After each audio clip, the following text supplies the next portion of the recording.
Diane smiles across the candlelit table at my 30th anniversary dinner. She rests her hand on Victor's arm, treating her ex-lover like an innocent old family friend. She expects me to politely pour the vintage wine, pay the massive bill, and play the clueless husband. She has no idea the thick manila envelope hidden under her porcelain dinner plate holds the exact documents that will destroy her perfect life. Welcome back to the channel. Have you ever smiled through the worst betrayal of your life just to set the perfect trap? Let me know in the comments where you are listening from, and remember to subscribe so you never miss a story. Now, let us begin. I heard the buzzing sound at exactly 4 in the afternoon. The noise was faint. It came from the darkest corner of my wife's massive walk-in closet. I was only in there to find a specific silver silk tie. We had an important charity gala to attend that evening. It was the kickoff week for our 30th wedding anniversary celebrations. I pushed past rows of expensive designer dresses. The buzzing stopped. Then it started again. It was a cheap, harsh vibration. It did not sound like Diane's sleek primary smartphone. I followed the noise to the top shelf. It came from a dusty red velvet shoebox. Diane never wore those shoes. I reached up and pulled the heavy box down. My hands felt unusually cold. I opened the lid. A cheap prepaid cell phone sat on a bed of white tissue paper. The small screen was lit up. The caller ID simply read the letter V. I stared at the flashing letter. My heart hammered against my ribs. I let the phone ring until the screen went dark. Then I picked it up. I swiped my thumb across the glass screen. There was no passcode lock. Diane always was overly confident. She never thought I would pry into her private sanctuary. I opened the text message application. The conversation thread with V was incredibly long. It dated back 6 months. I read the most recent message. The old fool is completely clueless. My breath hitched in my throat. I read the next line. I wired the first $200,000 this morning. I kept scrolling up. The messages were a sickening mix of twisted romance and cold financial logistics. They mocked my age. They mocked my boring retirement. They celebrated the money she was draining from our joint accounts.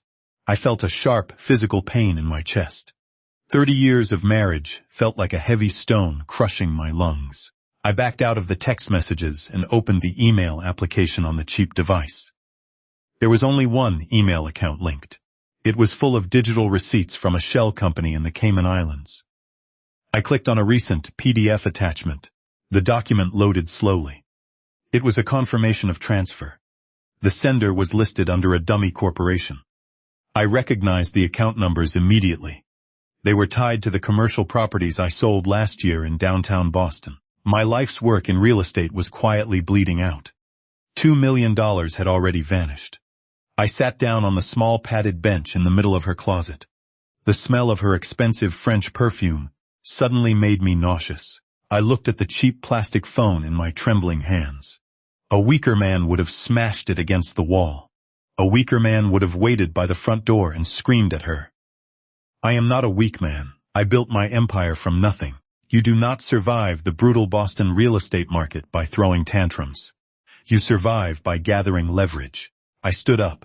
My knees popped, a harsh reminder of my 60 years of age. I took out my own smartphone. I took clear photographs of every single text message on the burner phone. I photographed every email. I captured every bank routing number and offshore account detail. The process took 20 minutes. My hands stopped shaking after the first 5. The cold logic of survival finally kicked in. I was no longer a loving husband planning a romantic anniversary trip to Italy. I was a businessman dealing with a hostile takeover. When I finished, I placed the cheap phone exactly where I found it. I positioned the tissue paper perfectly around the edges. I closed the red velvet shoebox and pushed it back onto the dusty top shelf. I walked out of the closet and shut the heavy wooden door behind me. I walked downstairs to my home office. The massive house felt entirely different now. The grand oak staircase, the crystal chandeliers in the foyer, the imported Persian rugs. It all felt like a cheap stage set. I sat behind my mahogany desk and opened my laptop. I needed to verify the total damage. I logged into my secure private banking portal. The joint investment accounts looked perfectly normal on the surface. But I dug deeper. I checked the secondary ledger. The money was truly gone. She had used forged authorization forms to bypass the automatic alert system. She moved the funds in increments just under the federal reporting limit. It was highly professional. It was calculated. It was not the work of a bored housewife simply looking for a cheap thrill. Someone with deep financial expertise was guiding her hand. The letter V suddenly made terrible sense. Victor Sterling. Victor was a ghost from Diane's distant past. He was a smooth-talking investment broker who dated her long before we ever met. I always thought he was a sleazy opportunist. He vanished from Boston decades ago, after a bad real estate deal went completely wrong. Now he was back. He was not just sleeping with my wife. He was actively stealing my legacy. I picked up my desk phone. I dialed a secure number I had not used in 5 years. Thomas answered on the second ring. Thomas was a private investigator who used to do deep background checks for my commercial tenants. He was quiet, ruthless, and entirely off the grid. I told him I needed a deep dive on Victor Sterling immediately. I told him to track every offshore wire transfer leaving my personal accounts. Thomas asked no questions. He just promised a preliminary report within 48 hours. I hung up the phone. The trap was set. Now I had to play my part flawlessly. I heard the heavy wooden front door open. The familiar click-clack of Diane's designer heels echoed across the marble foyer. "Richard, darling, I am home," her voice sang out. It was light and cheerful. It was the voice of a woman who thought she had already won the ultimate prize. I took a deep breath. I smoothed the wrinkles on my dress shirt. I walked out of the study to meet her in the main hallway. Diane looked absolutely stunning. She wore a tailored white winter coat and carried several heavy shopping bags from high-end boutiques. Her blonde hair was perfectly styled. She smiled brightly at me. The smile did not reach her cold blue eyes. I stepped forward and kissed her cheek. She smelled like the crisp city air and expensive coffee. I asked her how her long shopping trip went. She sighed dramatically and set the bags on the floor. It was completely exhausting, but I finally found the perfect dress for our dinner on Friday, she said. She wrapped her arms around my neck. 30 years, Richard, can you believe it? We really need to celebrate properly. I held her waist lightly. I forced myself to smile back at her. I told her I had already booked the largest private dining room at the Continental. I told her I ordered her favorite vintage wine from the cellar. She kissed my chin. "You are the best husband in the world," she whispered softly. The lie tasted like pure ash in my mouth. I stepped back and politely offered to carry her shopping bags upstairs. She waved her hand dismissively. She told me the housekeeper could get them later. She walked toward the kitchen to pour a glass of sparkling water. I followed close behind her. I watched her every move. Every elegant gesture felt studied. Every sweet word felt rehearsed. She leaned against the marble kitchen island. She took a slow sip of water. She looked at me over the rim of the crystal glass. "You know, the strangest thing happened today in the city," she said casually. Her tone was carefully neutral. "I ran into an old friend on Newberry Street, someone we have not seen in years." I raised an eyebrow. I asked her who it was. She set the glass down on the counter. She smoothed an invisible wrinkle on her immaculate coat. "Victor Sterling. Remember him? He just moved back to Boston for some massive financial consulting project." I kept my face entirely blank. I nodded slowly. I casually said the name sounded vaguely familiar. She smiled brighter. It was a triumphant, deeply cruel smile. "Well, he is all alone in the city now. And since we booked that huge private room for our anniversary, I thought it would be an absolute shame to waste the space." She paused. She picked up her water glass again. "I invited Victor to join our private dinner on Friday. I hope you do not mind, darling." I looked directly into my wife's bright blue eyes. I did not blink. I did not flinch. My heart was pounding a violent rhythm against my ribs, but my face remained perfectly calm. I was a seasoned negotiator. I had spent 30 years sitting across from ruthless real estate developers. I knew exactly how to hide my hand. "Of course not," I said evenly. My voice was smooth and pleasant. "The more, the merrier. It has been a long time since we saw Victor. It will be good to catch up." Diane's shoulders relaxed instantly. She let out a soft, delighted laugh. She walked around the marble kitchen island and kissed me on the cheek again. "You are wonderful, Richard. Truly, I will call the restaurant and have them add another chair to our private room. Friday is going to be absolutely perfect." She picked up her glass of sparkling water and walked out of the kitchen. Her heels clicked cheerfully on the hardwood floor as she headed up the stairs. I stood alone in the silent kitchen. I wiped my cheek with the back of my hand. My skin felt dirty where her lips had touched me. The mask was firmly in place now. I had 2 days until the anniversary dinner. 2 days to build a titanium case against my own wife. The next morning began like a bizarre stage play. I woke up at my usual time of 6 o'clock. I went down to the kitchen and brewed dark roast coffee. Diane came down an hour later, wearing a silk robe I bought her for Christmas. We sat across from each other at the breakfast nook. The morning sun streamed through the bay windows. We discussed the weather. We discussed the flower arrangements for the anniversary dinner. We acted like a couple in a jewelry commercial. It was sickening. Every time she smiled, I thought about the burner phone hidden in the dusty red shoebox. Every time she touched my arm, I thought about the $2 million sitting in a Cayman Islands account. I have some errands to run in the city today, I told her casually. I folded my morning newspaper. I need to meet with my old tax attorney. Just some routine retirement paperwork. Diane did not even look up from her tablet. Take your time, darling. I have a spa appointment this afternoon anyway. I want to look my best for Friday. I left the house at 9. I did not go to my attorney's office. I drove my dark blue sedan across town to South Boston. I parked near an old, run-down diner overlooking the docks. The air smelled of salt and stale frying oil. It was completely empty except for one man sitting in a back corner booth. Thomas was already drinking black coffee. He wore a faded gray trench coat. His gray hair was cropped short.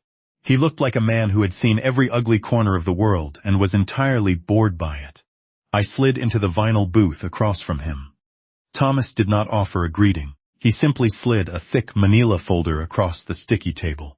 You were right to call me, Richard, Thomas said. His voice was gravelly and low. Your wife has been very busy, and she is getting very sloppy. I opened the folder. The first thing I saw was a stack of glossy 8x10 photographs. They were taken with a long telephoto lens. The pictures showed Diane and Victor sitting together at a high-end rooftop bar. They were holding hands across the table. In another photo, they were walking into a luxury hotel downtown. My stomach twisted into a tight, cold knot. Seeing the text messages was one thing.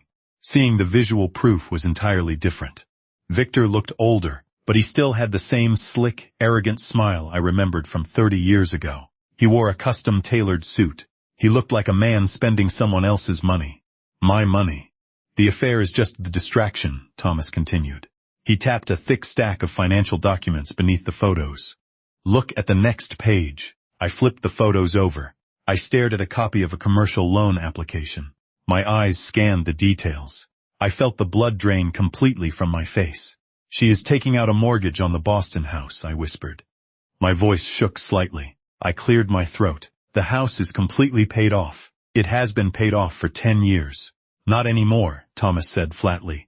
She initiated the paperwork 3 days ago. She is using a private, unregulated lender. The kind of lender who does not ask too many questions as long as the collateral is solid. She is pulling $3 million in equity out of your home. The money is scheduled to be released next Monday. I stared at the paperwork. The Boston mansion was our family home. It was where Emily grew up. It was the only property I kept completely out of my corporate portfolio, because I wanted it to be safe forever. Diane was going to hollow it out and hand the cash to Victor. She was going to leave me paying a massive mortgage in my retirement. How is she bypassing the security checks, I asked. My mind was racing. The house is in a joint trust. She cannot borrow against it without my direct notarized signature. Thomas leaned back in his booth. He took a slow sip of his black coffee. That is the part I am still digging into. She has someone on the inside. A notary, a corrupt bank officer, maybe both. She has been moving pieces on the board for months. Victor is definitely the architect. He knows exactly how to exploit the blind spots in joint marital assets. I closed the manila folder. I tapped my fingers on the thick paper. The anger was gone now. It was replaced by a cold, calculating focus. I needed to stop the mortgage. I needed to freeze the offshore accounts. But I could not act too early. If I confronted Diane now, she would play the victim. She would hire expensive lawyers and drag the divorce out for years. Victor would disappear into the wind with the $2 million he already stole. I needed to trap them both. I needed a clean, brutal execution. Friday, I said quietly. Excuse me? Thomas asked. Our anniversary dinner is this Friday night, I told him. I looked up and met his hard gaze. She invited Victor. They think they are going to sit across from me, drink my wine, and laugh at my expense.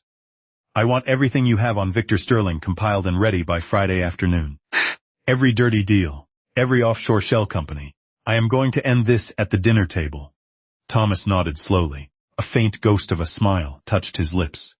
I will have the final dossier ready.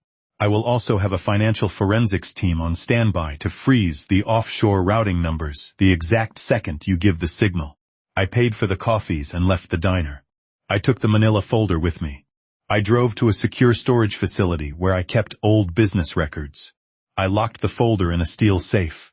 I could not risk bringing it back to the house. Diane was currently too arrogant to snoop through my things, but I was taking zero chances. The next 48 hours were an exhausting marathon of psychological warfare.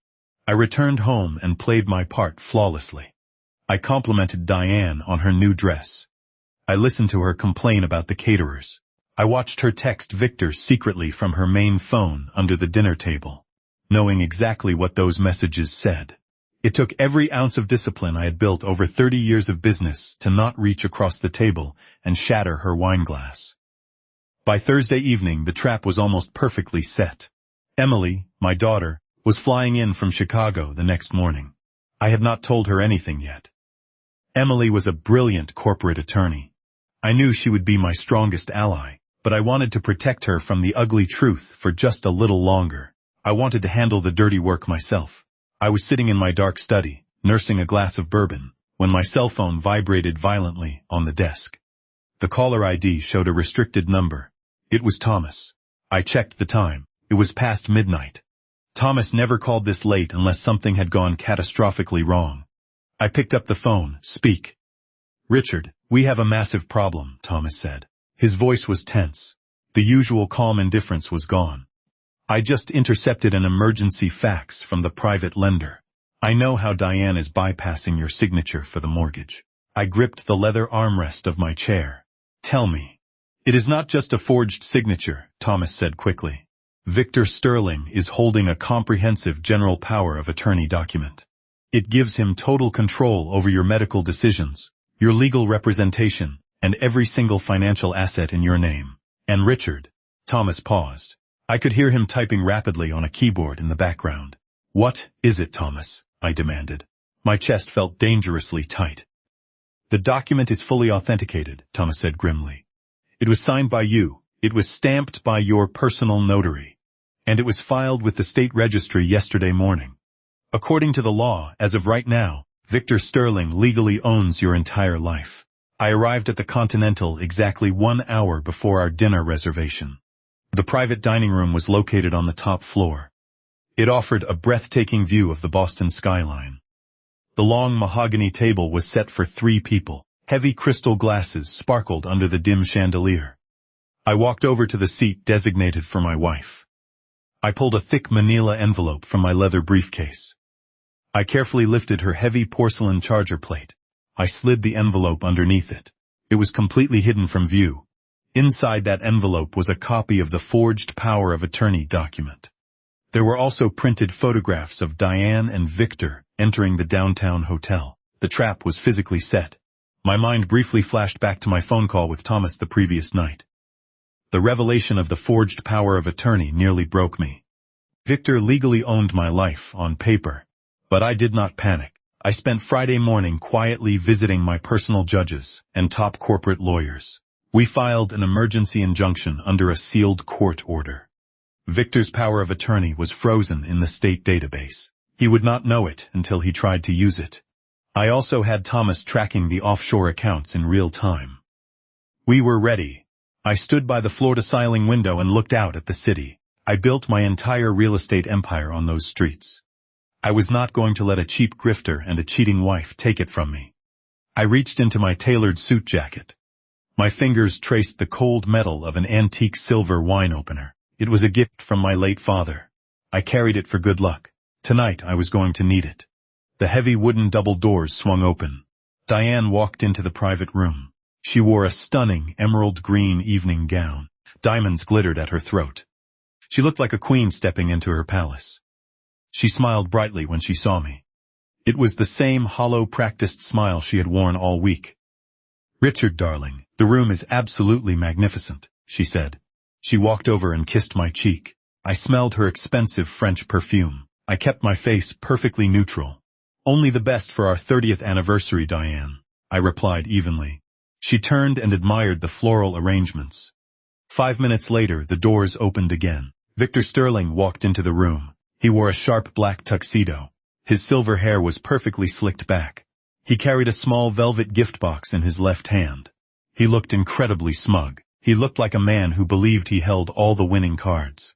"Richard, my old friend," Victor said loudly. He walked forward and extended his right hand. "It has been far too long." I looked at his outstretched hand. I slowly reached out and shook it. His grip was overly firm. It was a cheap dominance trick. "Victor, welcome back to Boston. I hear you are doing some financial consulting now." Victor chuckled darkly. He withdrew his hand and smoothed his lapel. "Yes, well, there is always money to be made in this city. You just have to know which assets are ripe for the taking." He looked directly at Diane when he said the word assets. Diane giggled softly. She touched her diamond necklace. The sheer disrespect was staggering. They were mocking me in plain sight. They truly believed I was a senile, clueless old man. "Please, let us sit down," I said. I gestured toward the table. Diane took her seat in the middle. The hidden envelope rested silently under her porcelain plate. Victor sat to her right. I sat across from them. The waiter entered the room and poured a vintage red wine into our crystal glasses. I watched the dark liquid swirl. It looked like blood. The waiter took our orders and quietly left the room. The heavy doors clicked shut. We were entirely alone. "I must say, Richard, you look a bit tired," Victor said smoothly. He picked up his wine glass. "Retirement must be terribly exhausting for you. All that free time. No real purpose left." I picked up my own glass. I took a slow sip. "I keep busy, Victor.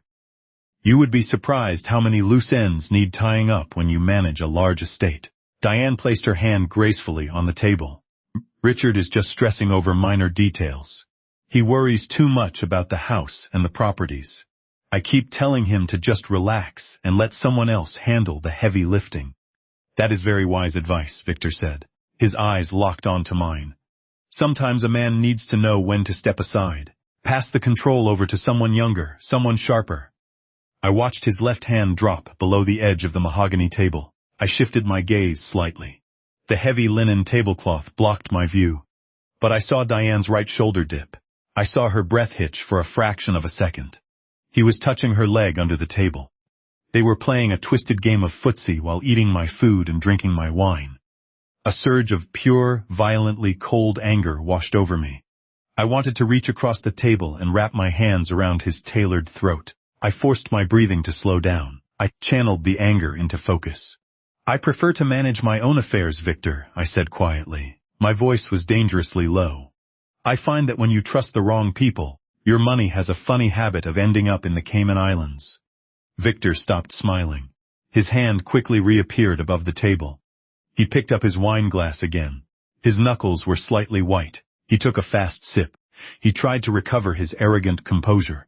"The financial world is complex, Richard," Victor stated. His tone was suddenly defensive.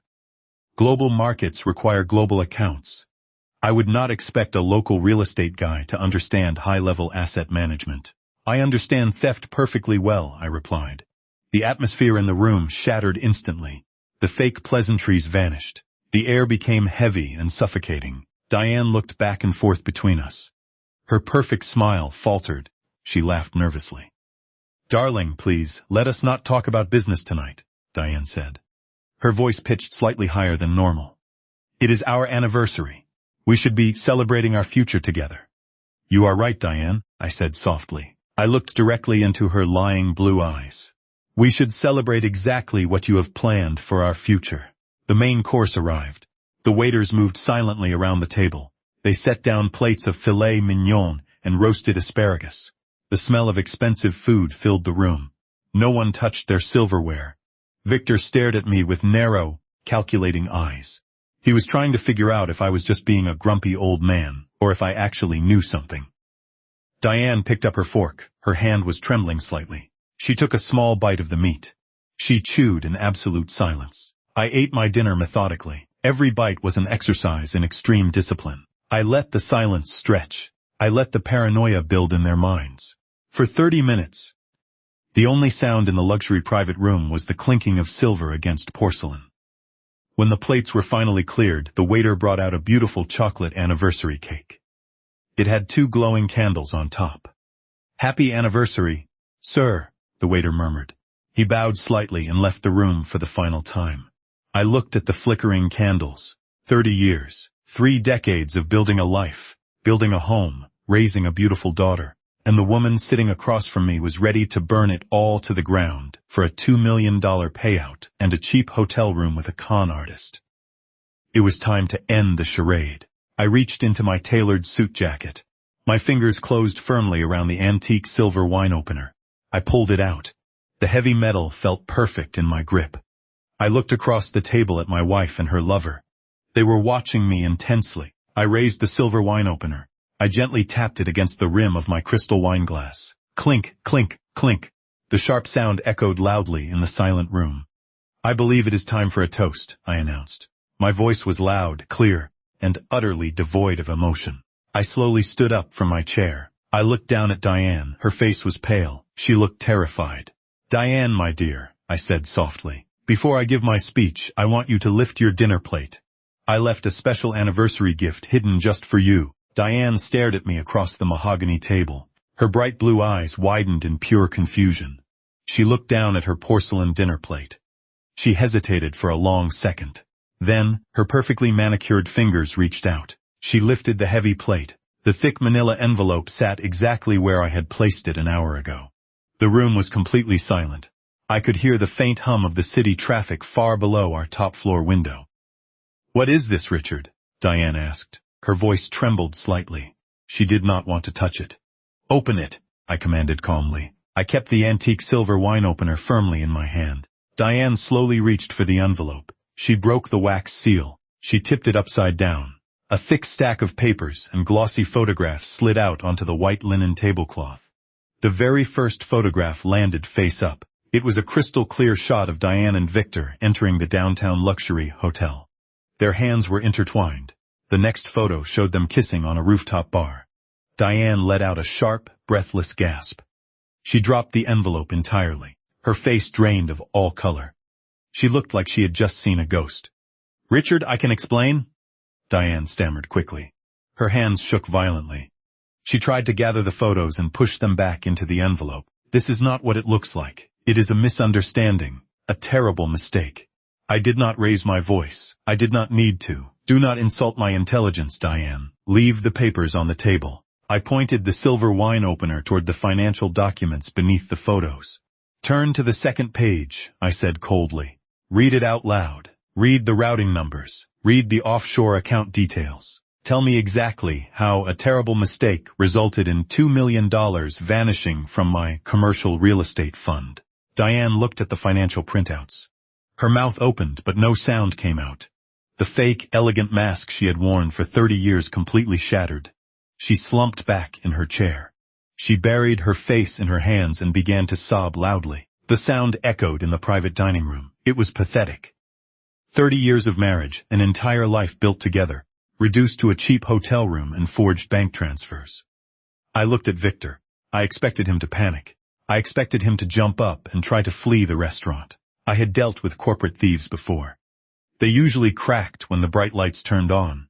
But Victor did not move. He did not sweat. He did not look at my weeping wife. Instead, Victor picked up his crystal wine glass. He took a slow, deep sip of my vintage red wine. He set the glass down.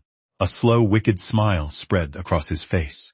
"Well played, Richard," Victor said smoothly. He clapped his hands together 3 times. It was a slow, mocking applause. "I must admit, I am genuinely impressed. I thought you were just a tired old man waiting to die in that massive house. I did not think you had the stomach to dig into the books." Diane snapped her head up. Her face was stained with expensive makeup and tears. "Victor, what are you doing? He knows everything. The police." "Shut up, Diane," Victor snapped sharply. His voice was suddenly cruel and dismissive. He did not even look at her. Diane shrank back in her chair. The dynamic between them was instantly clear. There was no grand romance. There was no tragic love story. Victor was just using her as a blunt instrument to break into my vault. She was a pawn, and now that she was exposed, she was entirely useless to him. Victor leaned forward on his elbows. He steepled his fingers together. He stared directly into my eyes. So, you found the Cayman accounts. You hired a private investigator. You took some lovely photographs of me and your cheating wife. What exactly is your next move, Richard? Are you going to call the police? Are you going to sue me? I am going to destroy you, I said evenly. Every single dollar you stole will be frozen.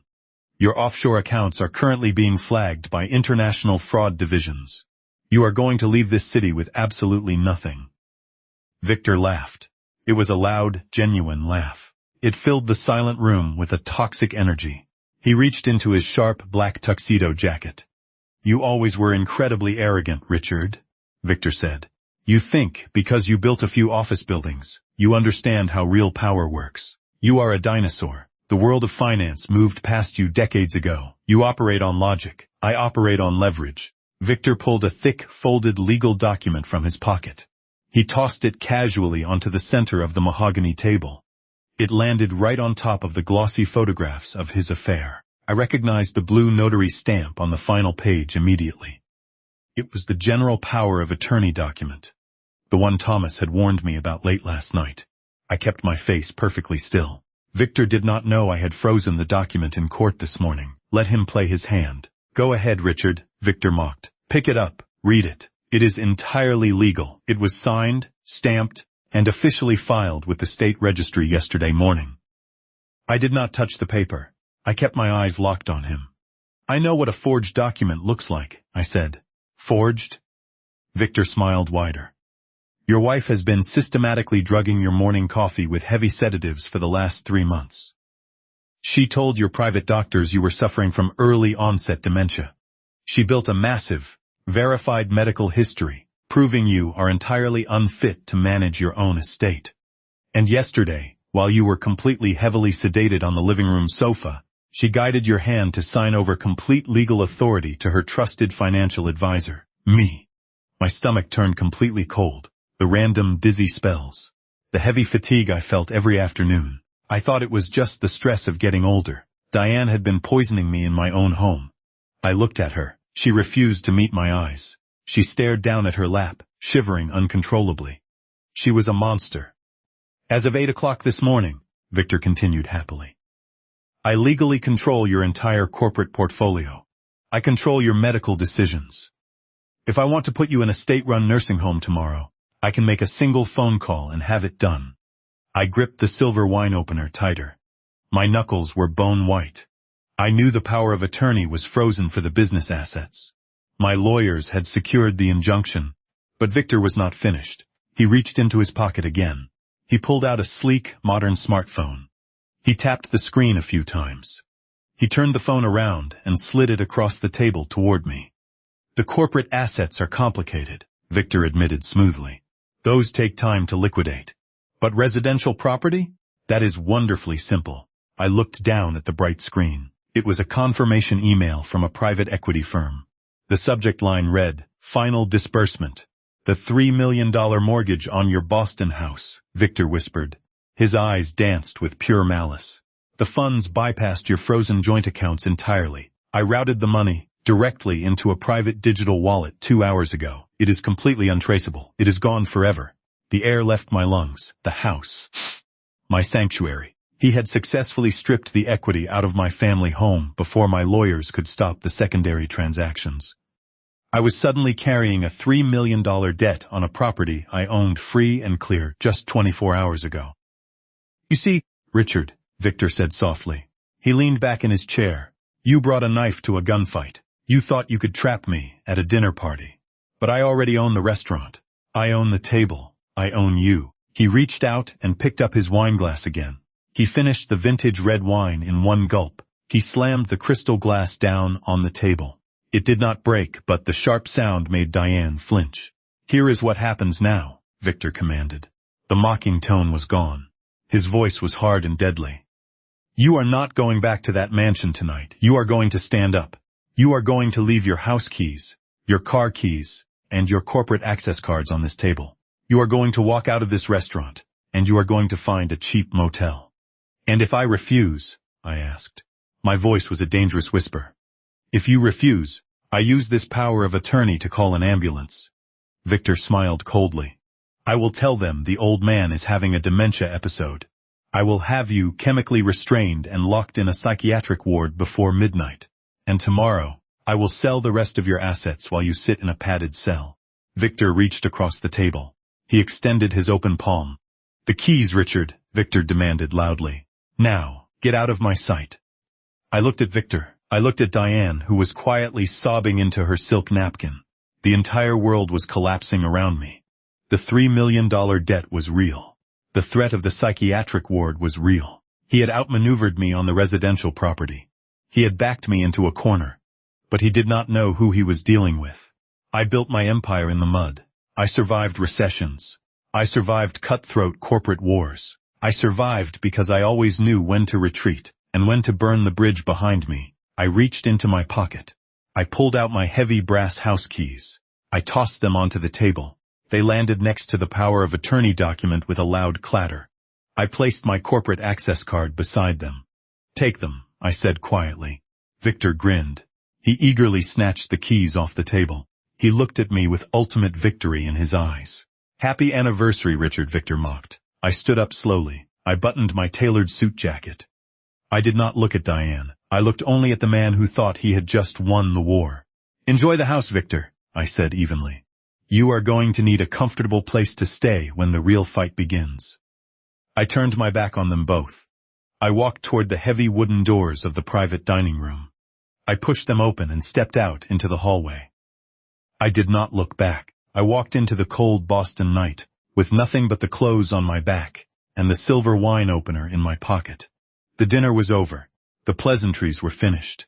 It was time to go to war. The freezing November wind hit me like a solid wall. I walked out of the heavy glass doors of the Continental. The valet stepped forward immediately. He wore a crisp red uniform. He asked for my parking ticket. I looked at him. I had no keys. I had no car. I shook my head and walked right past his podium. I stepped off the polished curb and onto the dirty Boston pavement. I was a millionaire 50 times over.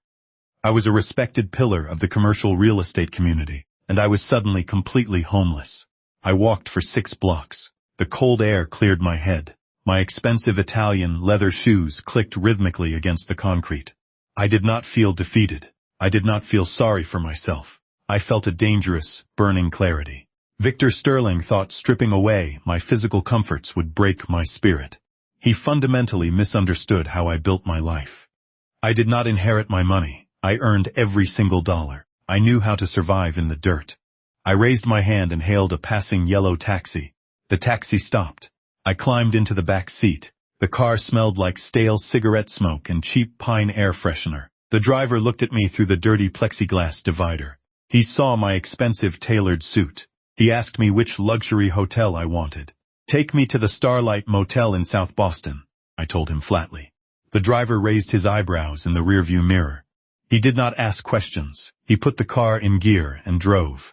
We left the glittering downtown skyline behind. We entered the grim industrial edge of the city. The Starlight Motel was a rundown concrete block surrounded by a cracked asphalt parking lot. A flickering neon sign buzzed loudly in the freezing night air. I paid the driver with cash from my wallet. I walked into the dingy lobby. The night clerk barely looked at me. I paid for 3 nights in advance. I did not use a credit card. Victor currently held the forged power of attorney. He could easily track any card attached to my name. I took the heavy brass key attached to a cheap plastic tag. I walked to room number 12. I pushed the door open. The room was small and smelled violently of bleach. The carpet was stained. A small, ancient television sat on a bolted wooden dresser. I closed the door and locked the deadbolt. I slid the security chain into place. I took off my suit jacket. I laid it carefully over the single plastic chair. I reached into my pocket and pulled out the antique silver wine opener. I set it gently on the cheap laminate nightstand. I sat down on the edge of the hard mattress. The springs groaned loudly under my weight. I looked around the miserable room. 30 years ago, Diane and I spent our honeymoon in a room exactly like this. We were dead broke. We ate cheap pizza and promised to conquer the world together. Now, she was sleeping in our luxury mansion with a con artist, and I was back exactly where I started. I did not sleep that night. I sat perfectly still in the dark. I mentally cataloged every single asset I owned. I mapped out the corporate structures. I identified every vulnerable pressure point in my financial empire. The sun finally broke over the grimy Boston harbor. It was 6 o'clock on Saturday morning. My daughter, Emily, was scheduled to land at Logan International Airport in exactly 1 hour. I picked up my cell phone. I dialed her number. She answered on the first ring. "Dad," Emily said cheerfully, "I am just walking off the plane. I cannot wait for the anniversary party tonight." "Is Mom already driving you crazy with the caterers?" Hearing her voice nearly broke my composure. Emily was my greatest achievement. She was a brilliant corporate attorney at a massive firm in Chicago. She was ruthless, highly intelligent, and she loved me fiercely. "Emily, listen to me very carefully," I said. My voice was low and serious. "Do not go to the house. Do not call your mother. Take a private car directly to the Starlight Motel in South Boston, room 12. The silence on the line was instant. The cheerful daughter vanished. The sharp corporate lawyer took over immediately. "Are you safe?" Emily asked. Her tone was like cracked ice. "I am safe," I replied, "but we have a very serious situation. Come straight here." I hung up the phone. I waited. Exactly 45 minutes later, 3 loud knocks shook my cheap wooden door. I looked through the peephole. I unchained the door and pulled it open. Emily stepped into the room. She wore a sharp charcoal gray business suit. She dragged a small, heavy leather roller bag behind her. She looked around the terrible motel room. She looked at my tired face. She did not panic. She simply locked the door behind her and set her bag on the floor. "Talk," Emily commanded. I sat down on the plastic chair. I told her everything. I told her about the burner phone in the dusty red shoebox. I told her about Victor Sterling. I told her about the forged power of attorney, the stolen $2 million, and the $3 million mortgage on her childhood home. I watched her face as I described her mother's absolute betrayal. I saw the exact moment her heart broke. Her eyes watered for 2 seconds. Then she blinked rapidly. The sadness vanished. Pure, burning rage replaced it. "She poisoned you," Emily whispered. Her fists were clenched so tightly her knuckles were white. "She drugged my father to steal his company for a cheap grifter." "They think they have already won," I said evenly. "They think I am hiding in this room, waiting for them to put me in a psychiatric ward." Emily let out a dark, harsh laugh. She unzipped her heavy leather bag. She pulled out a massive, highly encrypted laptop. "They clearly forgot who handles the extreme corporate litigation for this family. Victor Sterling is a dead man walking." She opened the laptop and booted up a secure virtual private network. Her fingers flew across the keyboard with terrifying speed. "I need Thomas on the line right now," Emily said without looking up from the glowing screen. I dialed my private investigator. I put the phone on speaker and set it on the nightstand. Thomas answered immediately. "Thomas, it is Emily," she announced sharply. "I need all the primary offshore routing numbers you flagged. I need the exact state registry filing number for the forged power of attorney. And I need Victor Sterling's entire, unredacted digital footprint for the last 10 years. "Good morning to you too, Emily," Thomas grunted. I could hear the faint amusement in his gravelly voice. "I am transmitting the encrypted file to your secure server right now. The password is your father's favorite vintage." "Received," Emily said. She ended the call. We turned the miserable motel room into a war room. For the next 3 hours we did not speak. The only sound was the rapid clicking of her keyboard. I drank terrible instant coffee. I watched my daughter dismantle Victor's financial armor piece by piece. She bypassed standard banking firewalls. She accessed international registry databases. She was a surgical weapon. "Okay, I have the power of attorney document," Emily finally said. She rubbed her tired eyes. "It is incredibly well done, Dad. The notary seal is genuine. The signature is a flawless forgery. Because it is filed at the state level, Victor actually does have temporary legal authority over your estate. I filed an emergency injunction yesterday morning to freeze the corporate assets," I reminded her. Emily frowned. She typed another rapid sequence of commands. The blue light from the screen reflected in her dark eyes. Her frown deepened. She leaned closer to the monitor. Her breathing suddenly stopped. "Dad," Emily said softly. The absolute confidence in her voice was suddenly gone. "What is it?" I asked. I stood up and walked over to her side. "The injunction worked," Emily explained quickly. Her eyes darted across lines of dense financial code. "Your lawyers froze the primary corporate accounts. Victor cannot withdraw cash directly from the company. But he is not trying to withdraw cash." "Explain it to me," I demanded. My chest tightened. "The power of attorney gives him the right to act as a primary signatory," Emily said. Her voice rose in panic. "He cannot withdraw the money, but he just authorized a massive corporate merger. He is using a blind loophole in international trade law." She pointed a trembling finger at the laptop screen. A massive red warning banner was flashing across the banking portal. "He is dissolving your entire real estate portfolio," Emily whispered in horror. "He is transferring the total value of your company into a dark equity fund located in Cyprus. The transfer was initiated 10 minutes ago. It clears the international banking delays on Monday morning." I stared at the flashing red screen. The $3 million house mortgage was just pocket change. Victor was currently stealing my entire life's work. By Monday morning I would be left with absolutely nothing. The trap had closed on my neck. I stared at the flashing red warning banner on the laptop screen. My entire legacy was evaporating in real time. The Cyprus fund transfer was a financial black hole. Emily stopped typing. Her hands hovered over the keyboard. She looked at me with pure terror in her dark eyes. She knew the law. She knew that once the money hit the international banking system on Monday morning, it would vanish into a dozen untraceable ghost accounts. "Dad," Emily whispered. Her voice was incredibly fragile. "I am so sorry. I cannot stop this transaction.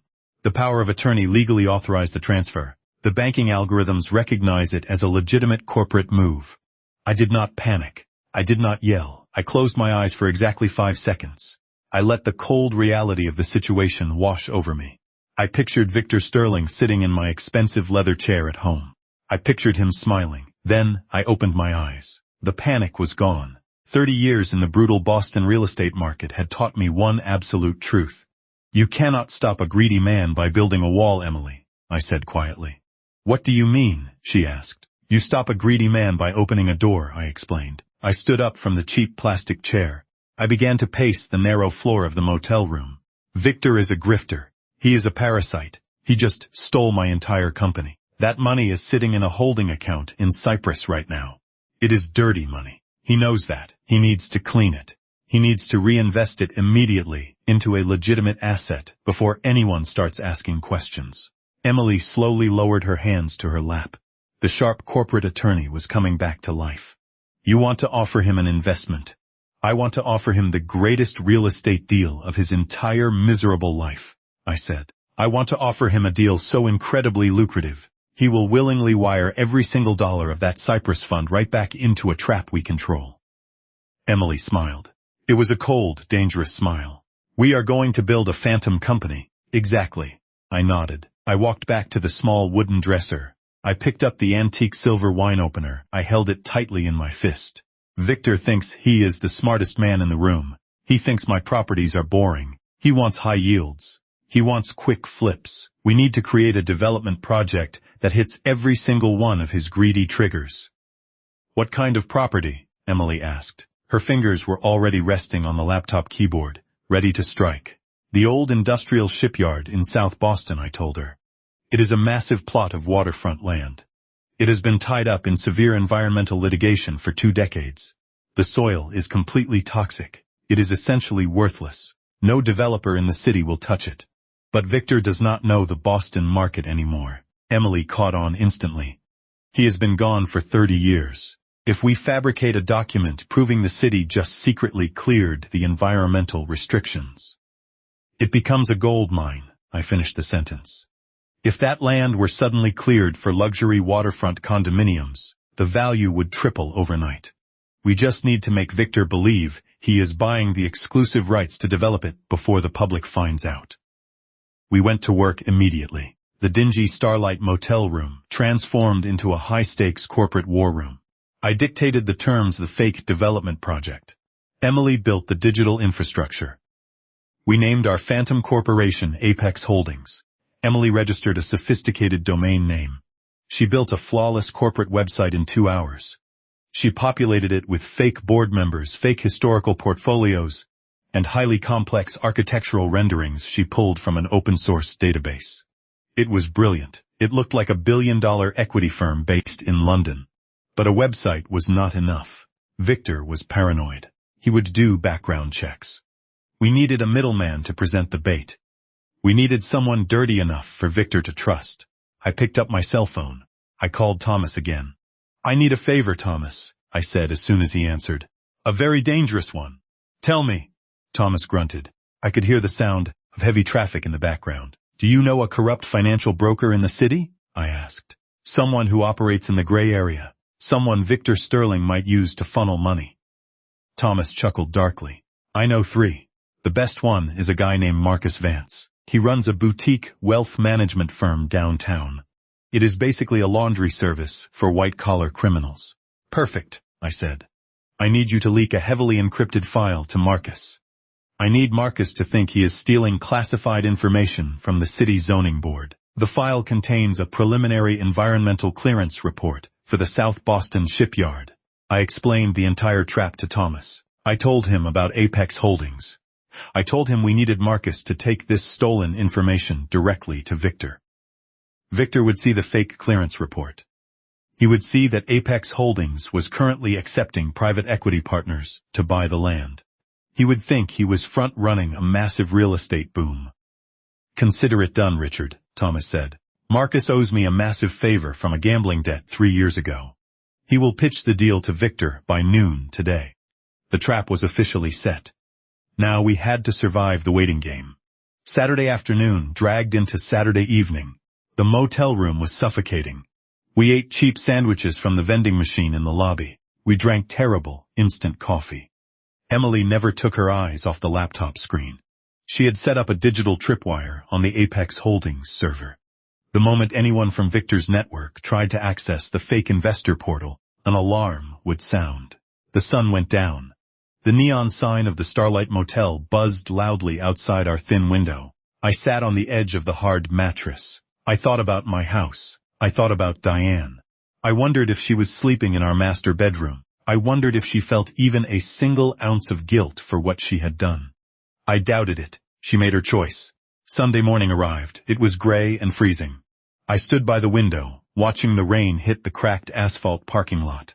It was 10 o'clock.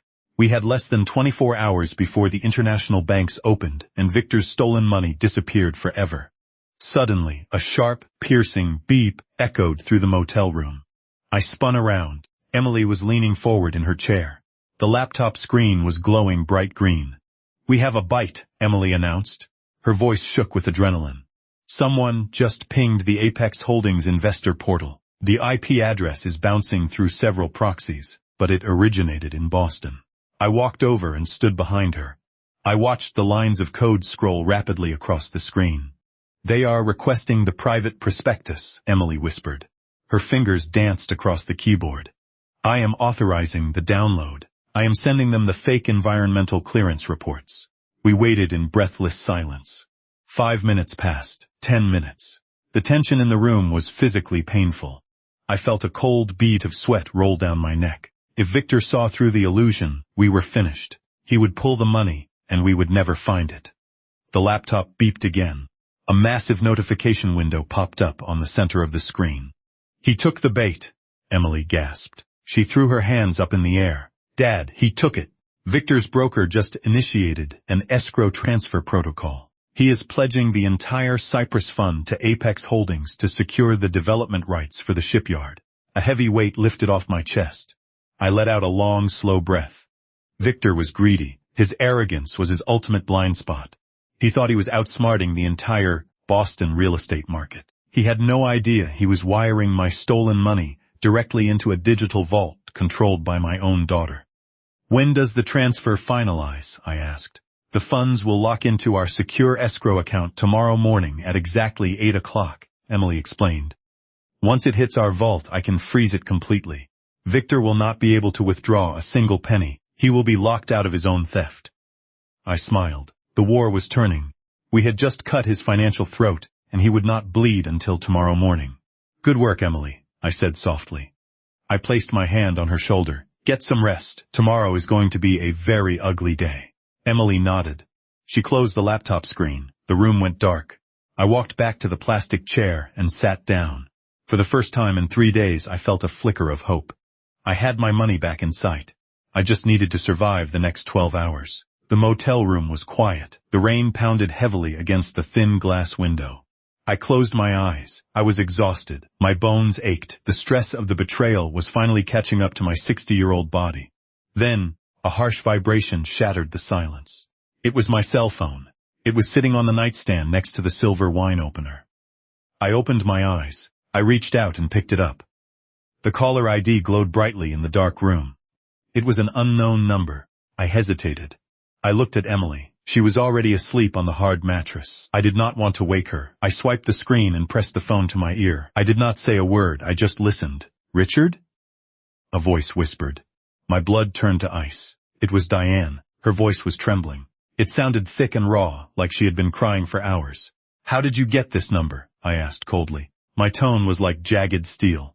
Please do not hang up, Diane sobbed. I am so sorry, Richard. I made a terrible mistake. A horrible, catastrophic mistake. Victor is a monster. He locked me out of the safe. He took my passport. He says he is leaving the country tomorrow.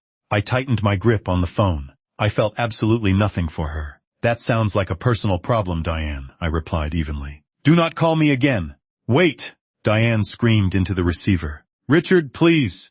You have to help me. He has something else. Something worse. He has a second set of documents hidden in his briefcase. I saw them. They are going to frame you for federal tax evasion. I stopped. The air left my lungs. I stole the documents, Richard, Diane cried softly.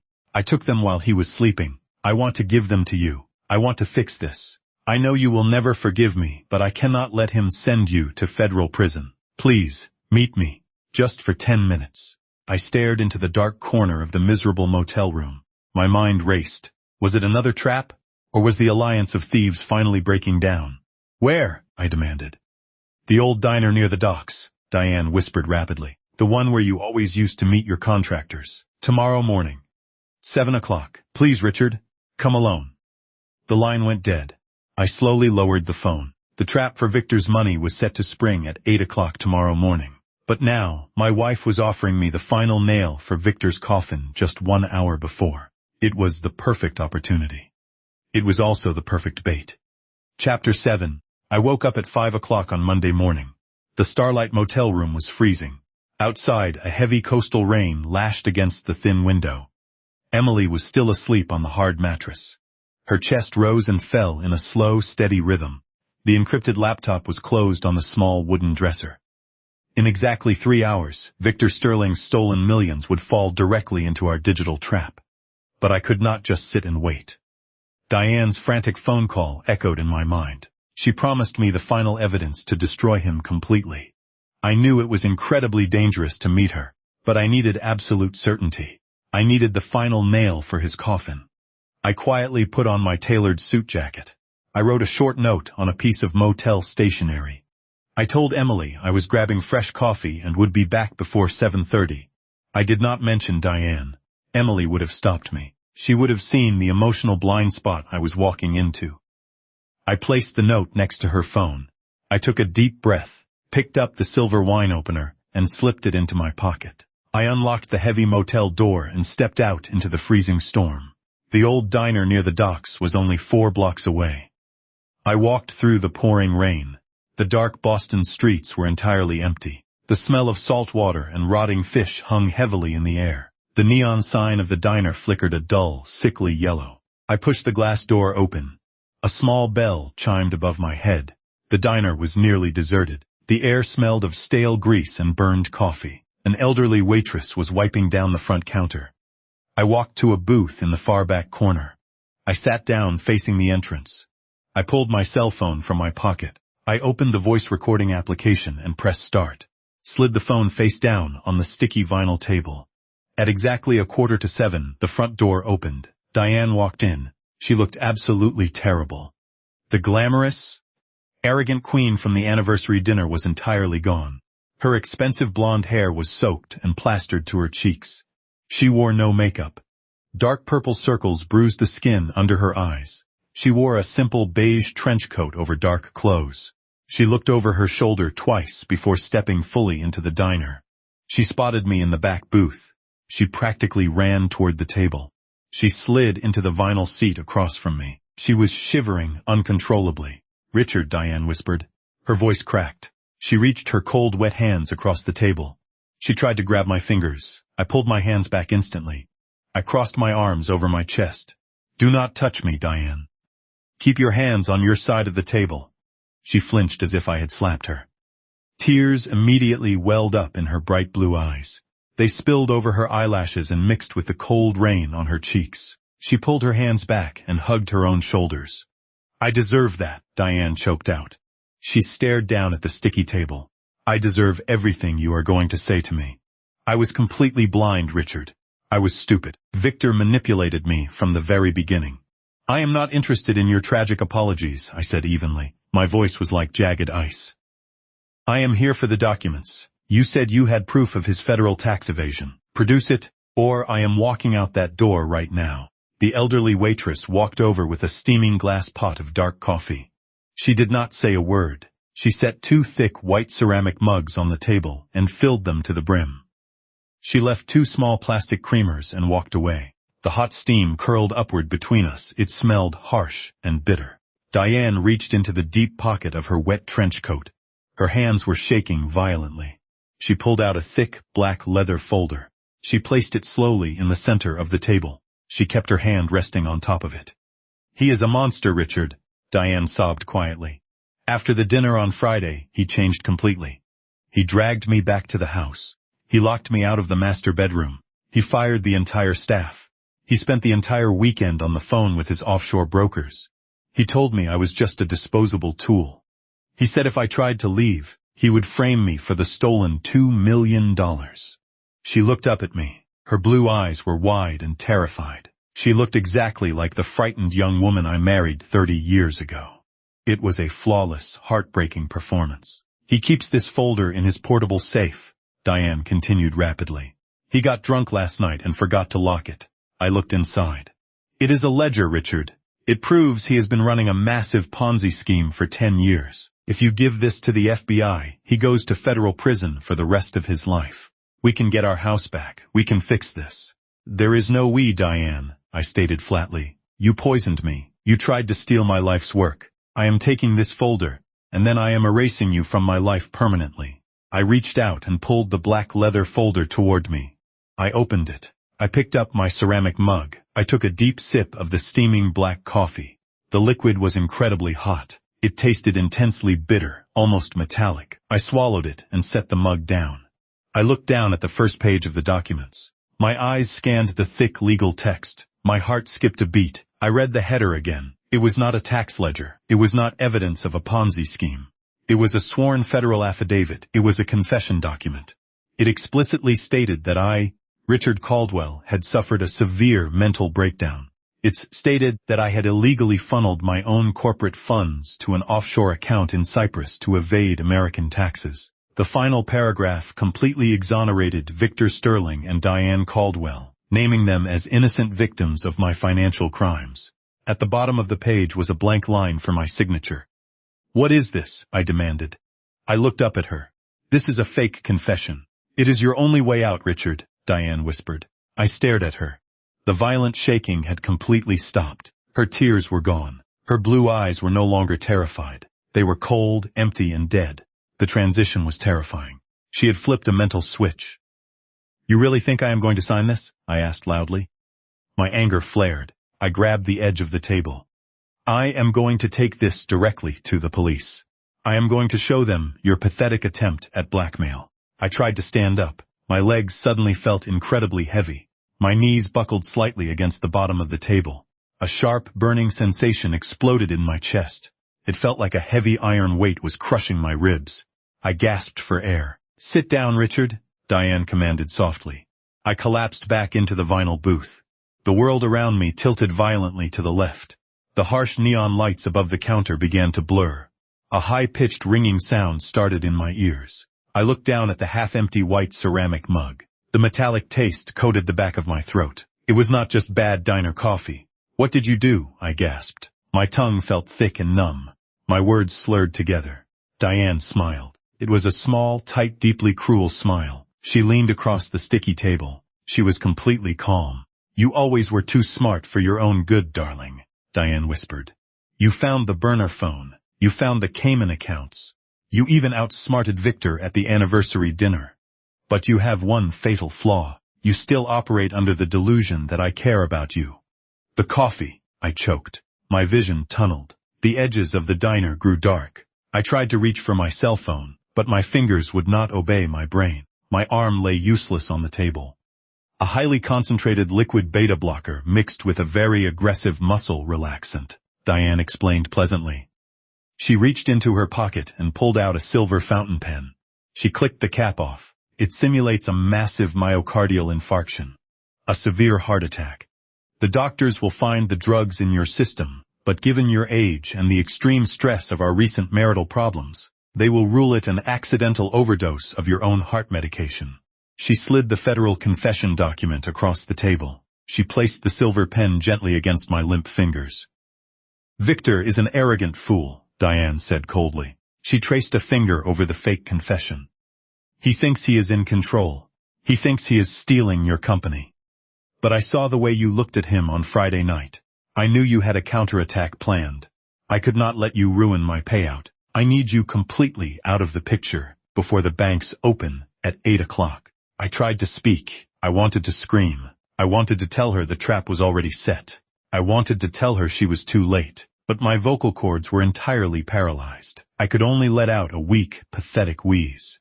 "Sign the paper, Richard," Diane whispered. She leaned closer. I could smell the cold rain on her skin. "If you sign it, I will call the ambulance right now. You will survive. You will go to a federal medical prison, but you will breathe. If you do not sign it, I will simply sit here and watch you die. Then I will forge your signature myself." The pain in my chest was absolute agony. My heart was slowing down. The beats were far apart and incredibly heavy. The diner was spinning out of control. I looked at the silver pen touching my skin. I looked at the woman who shared my bed for 30 years. She was a complete sociopath. She did not love Victor. She did not love me. She only loved the money. I summoned every single ounce of remaining willpower in my dying body. I did not grab the pen. I curled my right hand into a tight fist. I swung my arm wildly across the table. My fist slammed into the hot ceramic mug. The heavy white cup flew off the edge of the table. It crashed onto the hard tile floor. It shattered into 100 pieces.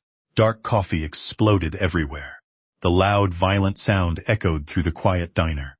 The elderly waitress at the front counter screamed. "Hey!" the waitress yelled in panic. "Sir? Oh my God, call an ambulance. He is having a heart attack." I felt my body slide off the vinyl seat. I hit the cold, wet tile floor hard. The impact knocked the last bit of air from my lungs. The world went almost completely dark. Through my blurry, fading vision, I saw Diane stand up from the booth. She smoothed the wrinkles on her beige trench coat. She looked down at me. She did not look panicked. She looked mildly annoyed. The waitress rushed over, screaming for someone to call 911. Diane picked up her cell phone. She looked down at my helpless, paralyzed body on the floor. "Someone help us!" Diane cried out loudly. The fake, terrified tears instantly returned to her voice. "My poor husband, his heart!" She looked directly into my failing eyes. She smiled her perfect, icy smile one last time. And then, the darkness finally swallowed me completely. The bright fluorescent lights burned my eyes. I blinked against the harsh, artificial glare. The steady, mechanical beep of a heart monitor echoed in my ears. I felt incredibly heavy. My chest ached with a dull, throbbing pain. I tried to move my fingers. They felt like solid lead. I tried to swallow. My throat was raw and dry. A small oxygen tube rested under my nose. The smell of medical alcohol and sterile bleach filled my lungs. I was alive. The rundown diner, the shattered coffee mug, the freezing tile floor. The memories crashed back into my brain like breaking glass. I turned my head slightly to the left. The hospital room was private and quiet. A young doctor in a crisp white coat stood at the foot of my bed. He was reviewing a metal chart. Diane stood right next to him. She was holding a crumpled white tissue. Her expensive blonde hair was still slightly damp from the morning rain. She was putting on the performance of a lifetime.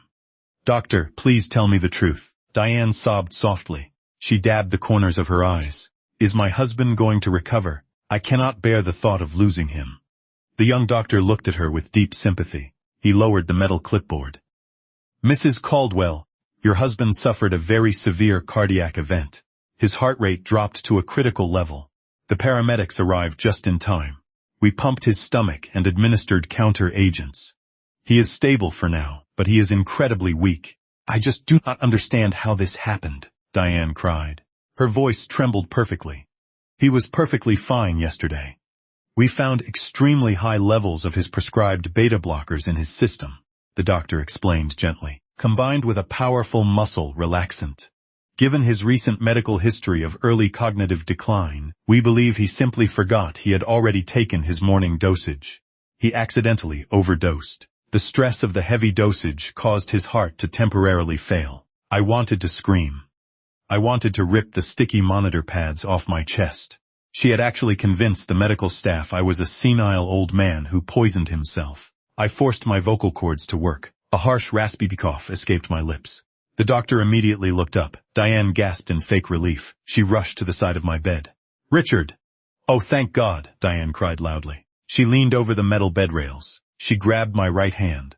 Her grip was completely terrifying. She squeezed my fingers with vicious force. Her sharp acrylic nails dug deep into my skin. It was a silent, violent warning to keep my mouth shut. I glared at her.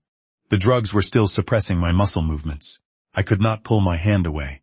"Mr. Caldwell, please try not to speak," the doctor said. He walked over and checked the IV line in my left arm. "Your throat is inflamed from the stomach pump. You need absolute rest. The toxins are still cycling out of your bloodstream." "I will take wonderful care of him, doctor," Diane said sweetly. She did not loosen her crushing grip on my hand. "In fact, I have already contacted our private family physician. We want to arrange a transfer to a specialized neurological care facility as soon as he is cleared to move. He needs round-the-clock monitoring." The doctor nodded slowly. "That is a very wise decision, Mrs. Caldwell. Given his cognitive state, a secure facility will prevent another accidental overdose. I need to run a few more blood panels. I will be back in 10 minutes to check his vitals again." "Thank you, doctor. Thank you for saving my husband," Diane whispered. The doctor smiled sympathetically. He turned and walked out of the hospital room. The heavy wooden door clicked shut behind him. We were entirely alone. The moment the door closed, the terrified, grieving wife completely vanished. Diane dropped my hand.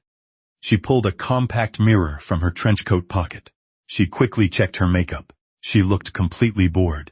"You are incredibly stubborn, Richard," Diane said coldly. She snapped the compact mirror shut. "Most men your age would have simply died on that diner floor. But you had to make a spectacular scene and shatter that coffee mug. You really love to complicate my life." I stared at her. The anger burning in my chest was hotter than the physical pain. I forced my raw throat to produce actual words. "You belong in prison," I croaked. Every syllable felt like swallowing broken glass. Diane laughed. It was a dry, hollow sound. She leaned closer to my face. "I belong on a private beach in the Mediterranean, Richard," Diane whispered. "And I am going to get there very soon. The power of attorney document gives me total control over your medical decisions. An ambulance is coming in exactly 1 hour. They are going to transport you to a private psychiatric hospice in upstate New York. It is a very expensive, very quiet place. The doors lock from the outside. The patients are heavily sedated. You will spend the rest of your miserable life staring at a blank wall." I did not break eye contact. I did not show her a single ounce of fear.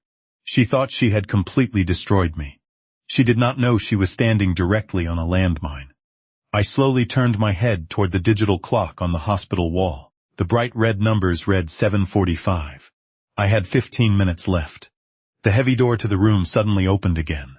I expected the young doctor to return. Instead, Victor Sterling walked into the room. He wore a pristine charcoal gray suit. His silver hair was perfectly styled. He looked like a billionaire walking into a board meeting. He carried a sleek, black leather briefcase. He closed the door behind him and locked the deadbolt. "Good morning, Richard." Victor smiled smoothly. He walked over to the foot of my bed. I heard you had a little accident at breakfast. You really need to be more careful with your medication at your advanced age. Diane walked over and stood next to Victor. She crossed her arms over her chest. They looked like a pair of absolute predators admiring their trapped prey. Is the transfer ready? Diane asked him sharply. Everything is perfectly in place, my dear, Victor replied. He did not look at her. He kept his dark eyes locked on me. The private ambulance is downstairs waiting for the doctor's final signature. But more importantly, the international markets are about to open. The Cyprus fund is locked and loaded. Victor set his expensive leather briefcase on the hospital tray table. He popped the gold latches open. He pulled out his sleek smartphone and a heavily encrypted tablet. He set them up like a mobile command center, right in front of my hospital bed. He wanted me to watch him steal my empire. He wanted to twist the knife as deeply as possible. You really missed a spectacular opportunity, Richard. Victor gloated. He tapped a few buttons on his tablet. I know you spent your whole life building those boring commercial office parks. But real money requires real vision. I just secured the greatest real estate deal this city has seen in 50 years. I kept my face completely blank. My heart monitor beeped slightly faster. The adrenaline was finally fighting through the heavy sedatives. The South Boston shipyard, Victor announced proudly. I am sure you know it. It has been a toxic wasteland for 2 decades. But I have an inside source. I acquired classified city documents. They secretly cleared the environmental restrictions last week. The city is going to announce it on Wednesday. The land value will explode. He looked at me, expecting me to gasp in shock. I simply blinked. I found a private equity firm in London quietly brokering the land rights. Victor continued happily. Apex Holdings, brilliant, aggressive people. I used your stolen corporate funds to buy the exclusive development rights out from under every major player in Boston. The money hits their secure escrow vault in exactly 5 minutes. I am about to triple your entire net worth, Richard, and I am going to keep every single penny. I looked up at the digital wall clock. It read 7:55. 5 minutes, the trap was inches away from snapping shut. You are a fool, I whispered harshly. Victor stopped smiling. His jaw tightened in anger. He leaned over the bed. I am the man who took your wife, took your house, and took your legacy, Victor snarled softly. In 5 minutes, you will own absolutely nothing. You will be a nameless patient in a locked ward, and I will be the new king of Boston real estate. I did not respond. I just watched the red numbers on the clock change. 7:56, 7:57. The hospital room was completely silent except for the rhythmic beeping of my heart monitor. Diane looked nervously at Victor. She did not like the quiet confidence in my eyes. Victor, just finished the transfer, Diane urged. She checked her own diamond watch. The doctor will be back soon. We need to get him into the private ambulance before his lawyer daughter figures out what hospital we brought him to. Relax, Diane, Victor snapped dismissively. The transfer is entirely automated. The smart contract executes the exact second the banking servers open at 8 o'clock.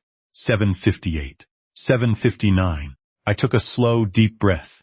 The crushing weight on my chest finally began to lift. The beta blockers were fading. I curled my right hand into a tight fist. My fingers actually responded perfectly. I was back in control of my own body. The digital clock flashed to exactly 8 o'clock.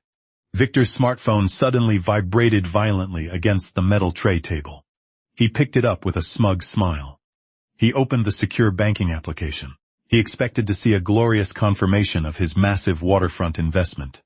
I watched his smug smile entirely disappear. Victor frowned deeply. He tapped the glass screen twice.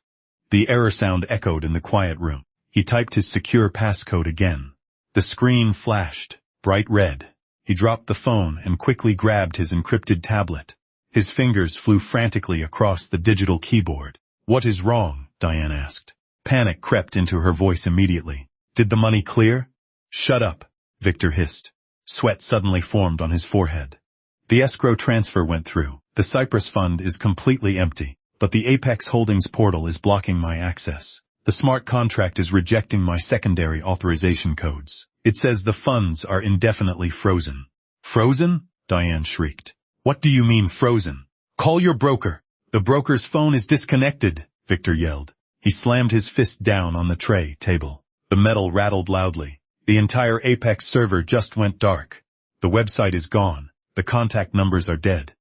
My money is trapped in a locked digital vault. I slowly pushed myself up against the hospital pillows. My throat burned, but my voice was finally steady. It is not your money, Victor, I said clearly. Victor froze. He slowly turned his head to look at me. The absolute terror of realization finally hit him. He looked at my calm face. He looked back at his dead tablet. Apex Holdings, I said softly. It is a very impressive sounding name. Do you not agree? My daughter registered the corporate domain from a cheap motel room in South Boston yesterday afternoon. Diane gasped loudly and covered her mouth with both hands. She stumbled backward until her back hit the hospital wall. You, Victor breathed heavily. His eyes were wide with pure shock. The shipyard documents, the environmental clearance. It was all fake? You built a phantom company just to steal the money back. I did not steal anything, I replied coldly. I simply caught a rat with a very large piece of cheese. Your stolen funds are currently sitting in a heavily encrypted federal escrow account controlled by my legal team. You are completely bankrupt, Victor. You have nothing. Victor let out a primal scream of pure rage. He lost his mind completely. He lunged across the hospital bed. His hands reached for my throat. He wanted to kill me right there in the sterile room. Before his fingers could even touch my hospital gown, the heavy wooden door burst violently open. The deadbolt shattered against the metal doorframe. Victor spun around in shock. Emily marched into the hospital room. She wore her sharp charcoal gray business suit. Her dark eyes burned with pure, absolute fury. She looked like an executing angel. She did not come alone. Two massive, heavily armed Boston police officers stepped into the room right behind her. Their hands rested firmly on their duty belts. Emily walked straight up to Victor. He took a terrified step back. She slammed a thick, official legal document squarely into his chest. Step entirely away from my father, Emily commanded. Her voice was like cracking a whip. That is a federal emergency restraining order. It supersedes your forged medical proxy, and you are both under arrest for conspiracy, wire fraud, and attempted murder. Chapter 9. Get your hands off me, Victor shouted loudly. The larger Boston police officer did not hesitate. He grabbed Victor by the shoulder of his expensive charcoal suit. He slammed him face first against the sterile hospital wall. Cold steel handcuffs clicked sharply around his wrists. Victor struggled, but the officer kicked his legs apart. Diane dropped entirely to her knees. She did not try to fight. She did not try to run. She immediately broke into hysterical, ugly tears. It was him! Diane screamed at the top of her lungs. She pointed a shaking finger at Victor's back. Richard, tell them. Victor forced me to do it. He gave me the pills. He told me to put them in your coffee this morning. Victor twisted his neck to look at her. The smooth, arrogant mask was completely gone. His face was red with pure, violent rage. You stupid, pathetic woman, Victor hissed through his teeth. You forged the medical proxy. You bought the drugs. I have the security footage from your own house to prove it. You are going to rot in a federal cell. Quiet. The second police officer barked. He pulled Diane up from the floor by her arms. He quickly cuffed her hands behind her back. Emily stood perfectly still near the foot of my hospital bed. She did not flinch at the shouting. She watched her mother with absolute freezing disgust. Diane looked at Emily with wide, pleading eyes. Emily, sweetie, please, Diane begged. Mascara ran down her face in dark, ugly streaks. You are a lawyer. You have to help me. I am your mother. You lost the right to call me that the moment you poisoned my father, Emily said coldly. She turned her back on Diane completely. Officers, get these pieces of trash out of my sight. The police dragged them out of the room.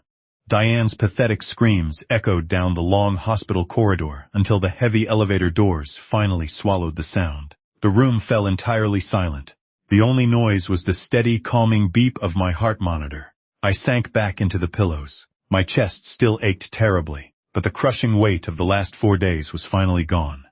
Are you okay, Dad? Emily asked softly. She walked over and gently held my hand. I am fine, Emily, I whispered. My throat was still raw. What happened to the Cyprus Fund? It is locked in a federal holding account. Emily smiled. She poured me a small cup of ice water.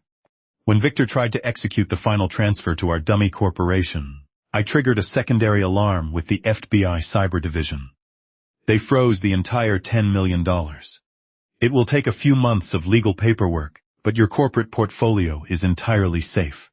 I took a slow sip of the cold water. It tasted better than any vintage wine I had ever owned. And the house? I blocked the $3 million mortgage payout yesterday, Emily confirmed. The private lender realized the power of attorney was heavily contested. They recalled the digital wire. The house is completely yours. We had won the major battle. We stopped the bleeding. But as I lay in the hospital bed, a cold, dark thought crept into my mind. I looked at the ceiling. The first $2 million, I said quietly. Emily stopped smiling. She sat down in the plastic chair next to my bed. She sighed heavily. Yes, Emily admitted. The initial $2 million he stole from your commercial real estate fund 6 months ago. That money is already washed clean. It is buried in a dozen different offshore shell companies in the Cayman Islands. We cannot touch it. And worse, Victor is going to use it to fight us. I spent the next 3 days in the hospital recovering. The beta blockers slowly left my system. My strength returned. By Thursday afternoon, the doctors finally cleared me to leave. Emily ordered a private black car. We drove back to the massive Boston mansion. The house felt incredibly empty. The crystal chandeliers still sparkled in the foyer. The expensive Persian rugs still covered the hardwood floors. But it no longer felt like a home. It felt like a crime scene. I immediately called a private security firm. I had every single lock in the house changed. I erased Diane's fingerprints from the biometric security system. I packed all of her expensive designer clothes into cheap black garbage bags and locked them in the basement. I was erasing her entirely from my life. On Friday morning, I was sitting in my mahogany study. I was drinking hot tea. I still could not look at black coffee without feeling nauseous. Emily was sitting across from me, reviewing massive stacks of legal files. The heavy wooden double doors opened. Thomas walked into the study. He wore his usual faded gray trench coat. He did not look happy. "We have a massive problem, Richard," Thomas grunted. He dropped a thin manila folder on my desk. "Tell me," I said evenly. "Victor Sterling made bail 2 hours ago," Thomas announced. Emily dropped her pen. She looked up in shock. "That is impossible. The judge denied bail on Tuesday. He is a severe flight risk. He is facing federal wire fraud and attempted murder charges. He hired the absolute best criminal defense firm in the state," Thomas explained. He rubbed the back of his neck. "They argued that Victor had zero physical connection to the poisoning. They threw all the blame directly onto Diane. They produced digital receipts showing Diane bought the drugs online. The judge set his bail at $5 million. Victor paid it in pure cash from his Cayman accounts." I gripped the handle of my teacup. "Where is he right now?" "He is holed up in a luxury penthouse downtown," Thomas said. "But he is not staying long." I tapped the phone lines of his primary broker. "Victor is liquidating his remaining offshore assets at a massive loss. He is converting everything into untraceable cryptocurrency." "He is running," Emily realized. Her face turned pale. "He has a private jet chartered for Sunday night," Thomas confirmed grimly. "The flight plan is logged for a small airstrip in Dubai. There is no extradition treaty. If he gets on that plane, he keeps your $2 million. He lives like a king, and he completely escapes the American justice system." "Can we freeze his passport?" I asked sharply. Emily shook her head rapidly. "Not fast enough. The local police only have jurisdiction over the attempted murder charge, and his lawyers just successfully distanced him from it. The FBI is building the financial fraud case, but federal warrants take weeks to process. We do not have enough hard evidence linking him to the long-term tax evasion. He is going to slip right through our fingers." I stood up from my leather chair. I walked over to the massive window overlooking the front lawn. The sky was gray and heavy with impending snow. I survived a severe poisoning. I saved my corporate empire. I stopped him from stealing my home. But Victor Sterling was still going to win. He was going to walk away with enough of my money to live comfortably for the rest of his miserable life, while my wife sat in a dirty cell taking the entire blame. "There has to be a weak point," I said quietly. I refused to accept defeat. A man like Victor does not operate alone for 30 years without leaving a paper trail. Someone has his original ledgers. Someone knows exactly how he moves his money. "I dug into his past, Richard," Thomas said helplessly. He burns his bridges completely. He pays his middlemen in cash. He has 0 loyal friends. The only person who might have known his secrets was his ex-wife, but she divorced him 10 years ago and vanished completely off the grid. I turned away from the window. I felt a rare surge of pure frustration. We were completely trapped in a corner. The clock was ticking toward Sunday night. Suddenly, the front doorbell rang. The sound echoed loudly through the silent, empty mansion. I looked at Thomas. He instinctively reached under his trench coat, resting his hand on his concealed holster. He walked out of the study and headed toward the main foyer. Emily and I waited in tense silence. 2 minutes later, Thomas returned. He was holding a small brown cardboard box. It was the size of a paperback book. "A private courier just dropped this off," Thomas said. He set the box on my desk. "No return address, no sender name. Just your name printed on the top." I looked at the cheap brown cardboard.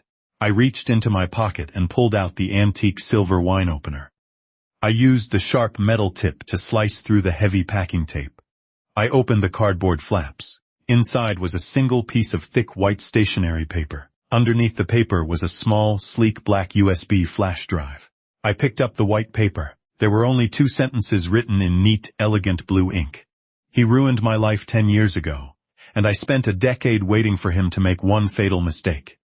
You finally gave me the opening." I stared at the handwritten note. My heart hammered loudly in my chest. I looked down at the black USB drive sitting in the bottom of the box. "What is it, Dad?" Emily asked. She stepped closer to the desk. "Thomas," I said softly. I did not take my eyes off the small digital device.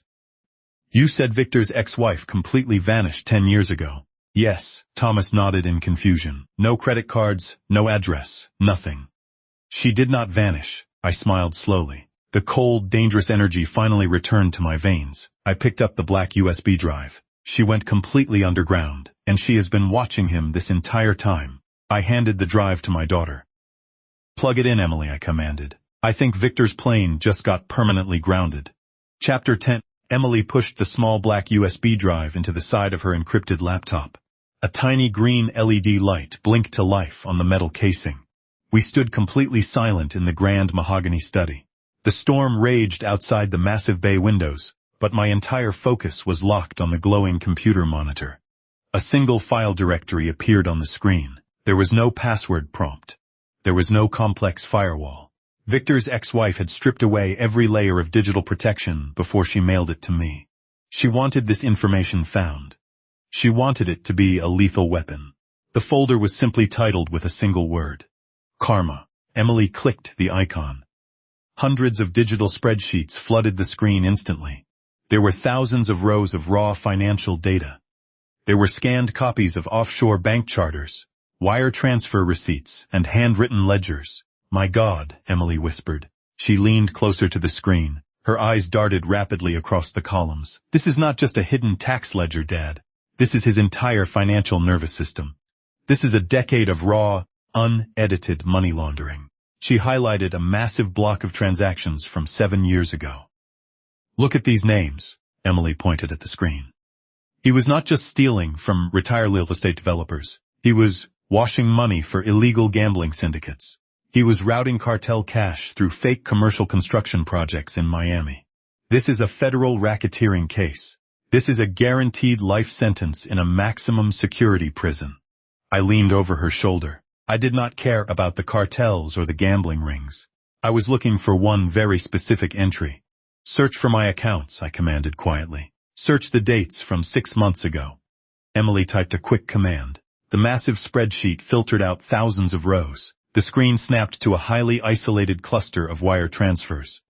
My heart hammered against my ribs. There it was, my $2 million. The exact date, the exact amount. The digital trail showed exactly how Victor moved my money from my joint accounts, bounced it through a dummy corporation in the Cayman Islands, and finally converted it into a secure, untraceable cryptocurrency wallet.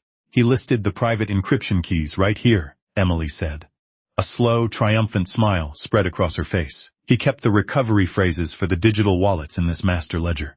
Dad, we can recover your $2 million. All of it." I let out a long, heavy breath. The final piece of my stolen empire was suddenly back within my reach. But more importantly, we finally held the absolute power to destroy Victor Sterling. The local judge gave him bail for a simple fraud charge. The federal government would never let him see daylight again. "Thomas," I said. I looked up at my private investigator. He was leaning against the heavy oak door. "How long until Victor's private jet leaves for Dubai?" "The flight plan is locked for 9 o'clock on Sunday night," Thomas replied. He checked his heavy steel watch. "We have exactly 48 hours. "Emily, make the call," I said. My daughter did not hesitate. She picked up her cell phone. She bypassed the local police entirely.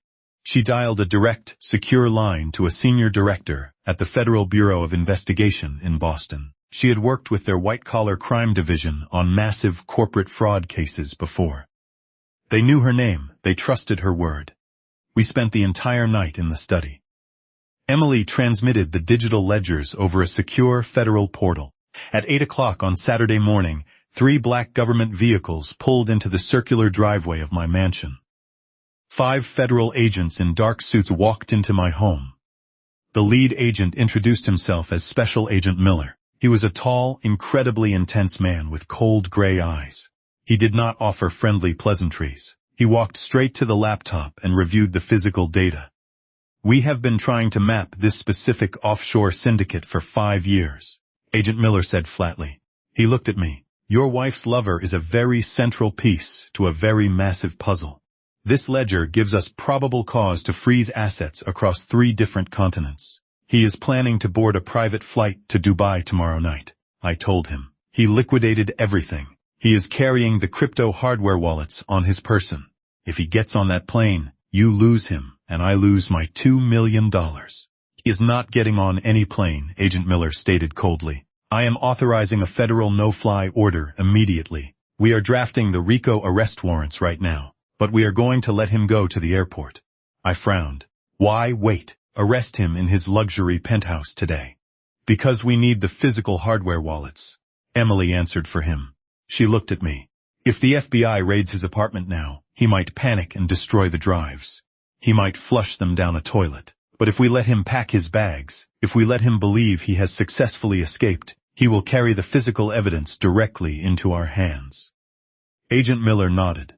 "Exactly. We take him at the private terminal. We take him when his guard is completely down." The waiting was absolute agony. Saturday bled into Sunday. I paced the empty halls of my massive house. The silence was deafening. Diane was sitting in a county jail cell, awaiting her own trial. Victor was sitting in a luxury hotel, drinking expensive champagne, thinking he had won the war. He thought I was just a defeated old man. At 7 o'clock on Sunday night, Thomas pulled his dark blue sedan up to the front doors of my mansion. I walked outside into the freezing November air. I wore a heavy black wool overcoat. I patted my pocket. The antique silver wine opener was still there. Emily sat in the back seat. We drove through the dark city streets toward Logan International Airport. We bypassed the massive commercial terminals. We drove to the secluded, highly secure private aviation sector. The building was sleek, modern, and very quiet. Private jets sat on the dark tarmac, waiting for their wealthy owners. Thomas parked the car in a dark corner of the VIP lot. We had a clear view of the glass entrance doors. Agent Miller was already there. He was sitting in an unmarked black SUV 3 spaces down. He gave us a brief nod through the tinted window. Dozens of federal agents were positioned completely out of sight. They were dressed as baggage handlers, concierges, and mechanics. The trap was invisible. It was perfect. At 8:15, a stretched black limousine pulled into the VIP lane. My chest tightened. I leaned forward in my seat. The driver stepped out and opened the rear door. Victor Sterling stepped onto the pavement. He wore a stunning beige cashmere coat. He looked completely relaxed. He looked incredibly arrogant. He tipped the driver with a $100 bill. He reached into the back of the limousine and pulled out a single, heavy black leather duffel bag. That bag contained my stolen $2 million.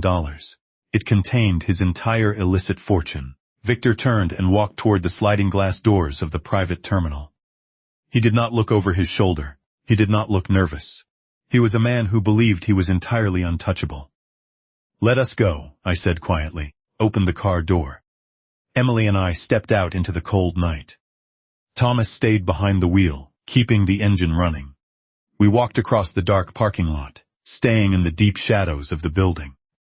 We entered the private terminal through a side door. The lobby was stunning. Marble floors, soft jazz music, and leather seating areas. There were no crowds. There were no long security lines. Victor walked confidently up to the polished mahogany check-in desk. A young woman in a crisp blue uniform stood behind the counter. "Good evening, sir," she said politely. "Flight destination? Dubai." Victor smiled smoothly. "Private charter under the name Sterling." "Of course, Mr. Sterling. I just need your passport and customs declaration form to clear you for boarding." Victor reached into his cashmere coat. He pulled out a sleek black passport holder. He placed it on the mahogany counter. He leaned against the desk, completely at ease. He was exactly 2 minutes away from escaping the United States forever. I stepped out from the shadows. I walked slowly across the marble floor. My hard leather shoes clicked sharply against the stone. Victor heard the footsteps. He turned his head casually, expecting to see a pilot or a wealthy traveler. He saw me. His arrogant smile instantly vanished. The color drained completely from his face. His eyes widened in absolute shock. He took a quick step backward, bumping hard against the mahogany desk. "Hello, Victor," I said evenly. I stopped exactly 10 feet away from him. "You look like you are in a rush." "Richard," Victor gasped. His voice was breathless. He looked wildly around the empty lobby. "What are you doing here? How did you know about this flight?" "I know everything, Victor," I told him quietly. "I know about the Cyprus Fund. I know about the forged medical proxy. And most importantly, I know about the black book your ex-wife kept hidden for 10 years. Victor's knees physically buckled. He grabbed the edge of the check-in desk to keep himself from falling. The mention of his ex-wife shattered his entire reality. He knew exactly what that meant. "You," Victor stammered. Panic completely consumed him. He grabbed his black leather duffel bag. He lunged toward the exit doors. He did not care about the private jet anymore. He just needed to run. He took exactly 3 steps. The sliding glass doors violently opened. Agent Miller stepped inside. He did not wear a suit. He wore a heavy tactical vest with the bright yellow letters FBI printed across the chest. 6 armed federal agents flooded into the lobby behind him. "Victor Sterling!" Agent Miller's voice echoed like a cannon blast in the quiet marble room. "Do not move a single muscle!" Victor froze in pure terror. He dropped the heavy leather duffel bag. The bag hit the marble floor with a loud thud. 2 federal agents rushed forward. They grabbed Victor by his expensive cashmere coat. They spun him around violently and slammed him face first onto the polished check-in desk. The young woman behind the counter calmly stepped backward.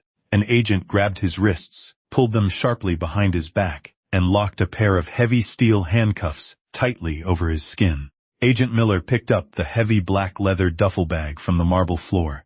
He unzipped the top exactly 3 inches. I could see the sleek metal hardware wallets resting safely inside. My $2 million.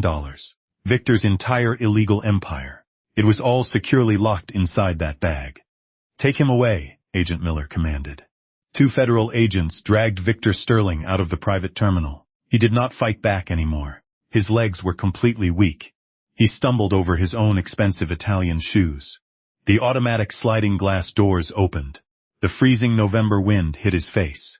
They shoved him into the back of an unmarked black federal vehicle. The heavy doors slammed shut. We drove directly to the Federal Bureau of Investigation field office in downtown Boston. The building was a massive, imposing structure of steel and concrete. It was almost midnight. Emily and I stood in a dark observation room. We looked through a massive sheet of 2-way mirror glass. Victor sat alone in the bright interrogation room on the other side of the glass. The expensive cashmere coat was gone. He wore a standard gray prison jumpsuit. The heavy steel handcuffs chained his wrists directly to the metal table bolted to the floor. He looked incredibly small. His silver hair was a mess. His arrogance was entirely broken. The heavy metal door opened. Agent Miller walked into the room. He carried a massive stack of printed documents. He dropped them violently onto the metal table. The loud sound made Victor jump in his metal chair. "We are going to make this very simple, Victor," Agent Miller said flatly. He pulled out a metal chair and sat down across from him. "You are facing 30 federal counts of wire fraud. You are facing international money laundering charges. You are facing racketeering. The mandatory minimum sentence is 120 years in a maximum security federal prison. Victor stared at the thick stack of papers. His hands were shaking violently. The chains rattled against the table. "I want my lawyer," Victor whispered. His voice was completely hollow. Agent Miller smiled coldly. He reached into his suit jacket. He pulled out a single sheet of paper. He slid it across the metal table. "Your lawyer just read this," Agent Miller said. "He told me to tell you that he is officially resigning as your legal counsel. He does not want to be attached to a sinking ship." Victor looked down at the single sheet of paper.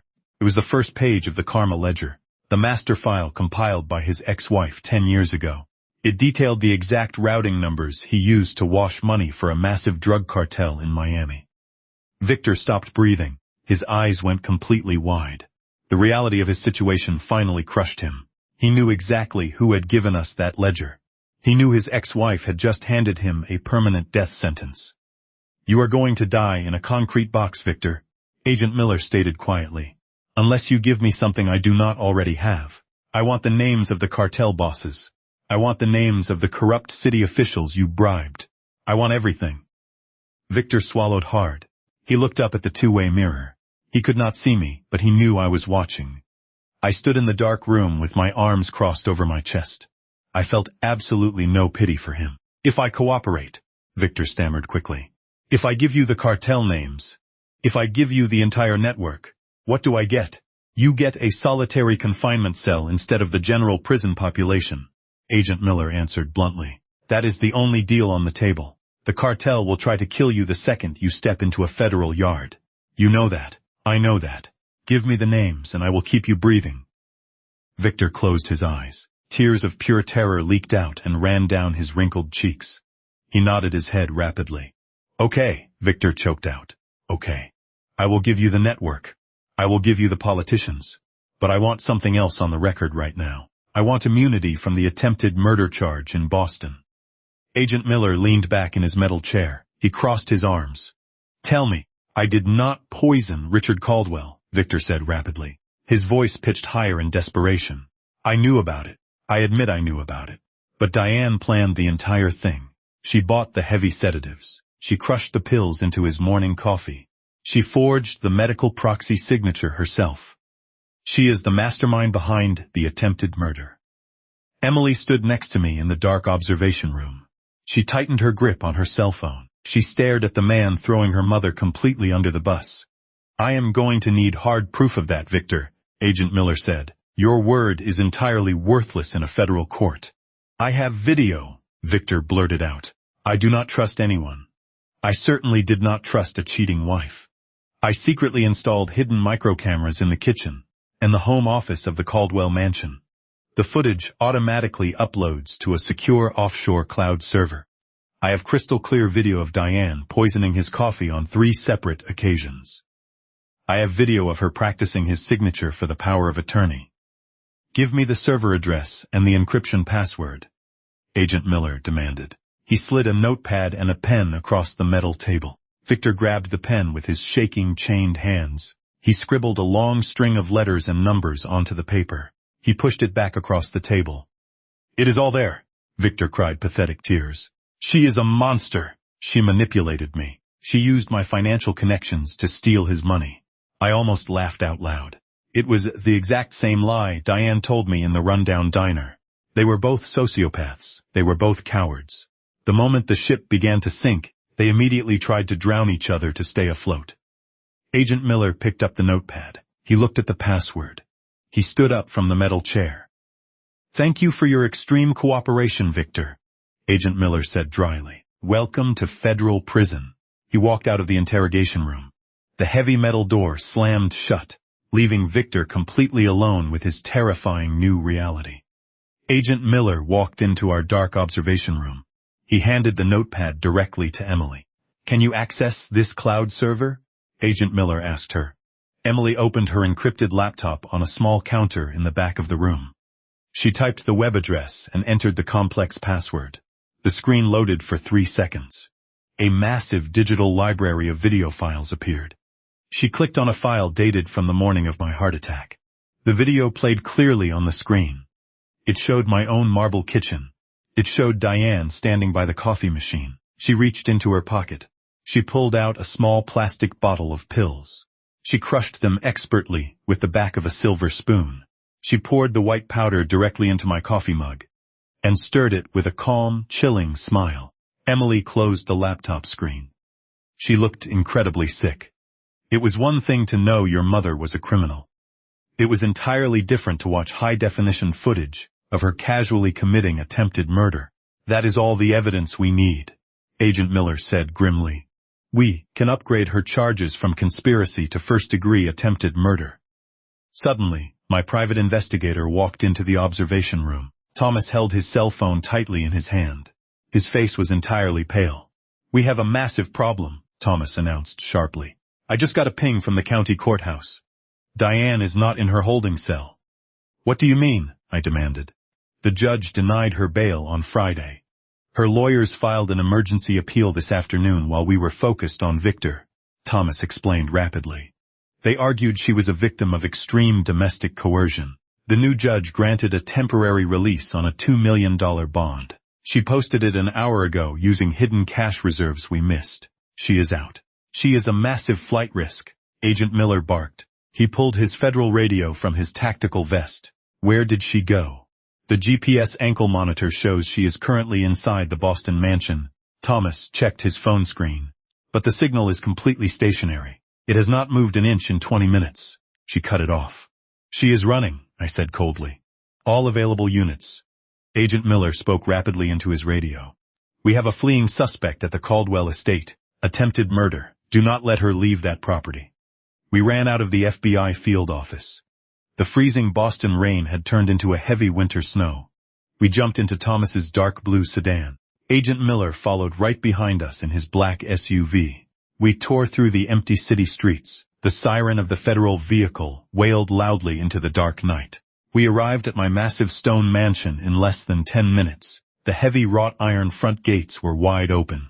A black luxury town car was idling in the circular driveway. The driver was loading a set of massive leather suitcases into the trunk. Agent Miller slammed his brakes. He jumped out of the SUV with his federal badge raised high. 2 other police cruisers screeched into the driveway, boxing the town car in completely. The driver immediately threw his hands in the air and backed away from the vehicle. I stepped out of Thomas's car. I did not wait for the police. I walked straight up the front steps of my own home. I pushed the heavy wooden double doors open. The crystal chandeliers blazed brightly in the foyer. The house was in total chaos. Drawers were pulled open. Expensive vases were knocked over. Diane was frantically tearing the house apart, looking for anything of extreme value she could carry. I walked up the grand oak staircase. The sound of my heavy leather shoes echoed loudly. The police officers rushed into the house behind me, their heavy boots thundering on the wood. I reached the top of the stairs. I walked down the long hallway toward the master bedroom. The door was wide open. Diane was standing in the middle of the room. She wore a heavy black winter coat. She was violently stuffing a velvet bag full of diamond necklaces and expensive watches. She heard the footsteps. She spun around. She saw me standing in the doorway. She saw the 4 armed police officers standing directly behind me. The velvet bag slipped from her shaking hands. The heavy diamonds crashed onto the hardwood floor. Richard, Diane gasped. Her face was completely white. She took a step backward until her knees hit the edge of the large mattress. Please, I was just leaving. I am giving you the house. I am giving you everything. Just let me walk away. You do not have anything left to give me, Diane, I said evenly. My voice was as cold as the snow falling outside the window. I already took it all back. Agent Miller stepped into the bedroom. He did not say a single word. He grabbed Diane roughly by her arm. He spun her around and slammed her face first into the expensive mahogany dresser. He locked the heavy steel handcuffs around her wrists. Diane began to scream. It was not a fake manipulative cry. It was a raw, ugly, terrifying scream of pure defeat. No, Richard, help me, Diane shrieked violently. She thrashed against the federal agent. You cannot do this to me. I am your wife. I spent 30 years with you. You owe me. The police dragged her out of the master bedroom. They dragged her down the grand oak staircase. Her expensive designer heels kicked wildly against the wood. Her screams echoed off the high vaulted ceilings of the mansion. I followed them slowly down the stairs. I walked out the front doors and stood on the heavy stone porch. The winter snow fell softly around me. The freezing air felt incredibly clean. The police shoved Diane into the back of a marked cruiser. She twisted her body around. She pressed her face against the thick glass window. She screamed my name one final time. Her eyes were completely wild. I did not flinch. I did not feel sad. I reached into the deep pocket of my wool overcoat, my fingers wrapped around the cold metal of the antique silver wine opener. I pulled it out. I held it up so she could see it clearly through the window. The symbol of the anniversary dinner that ended her perfect life. The police officer slammed the heavy car door shut. The thick metal and glass instantly cut off her terrifying screams. The red and blue lights flashed brightly against the falling snow as the cruiser drove slowly out of the iron gates, taking her away forever. 6 months later, the heavy oak doors of the federal courtroom in downtown Boston swung open. I sat in the front row of the gallery. Emily sat right next to me. She wore a sharp navy blue business suit. She looked perfectly professional and entirely calm. The courtroom was packed with journalists, federal agents, and curious spectators. The trial of the decade was finally coming to an end. Victor Sterling stood at the defense table. He wore a shapeless orange prison jumpsuit. He had lost at least 20. His signature silver hair was thin and completely unkempt. The smooth, arrogant billionaire was entirely gone. He looked exactly like what he truly was. A tired, desperate old con artist. Diane sat at a separate table on the opposite side of the room.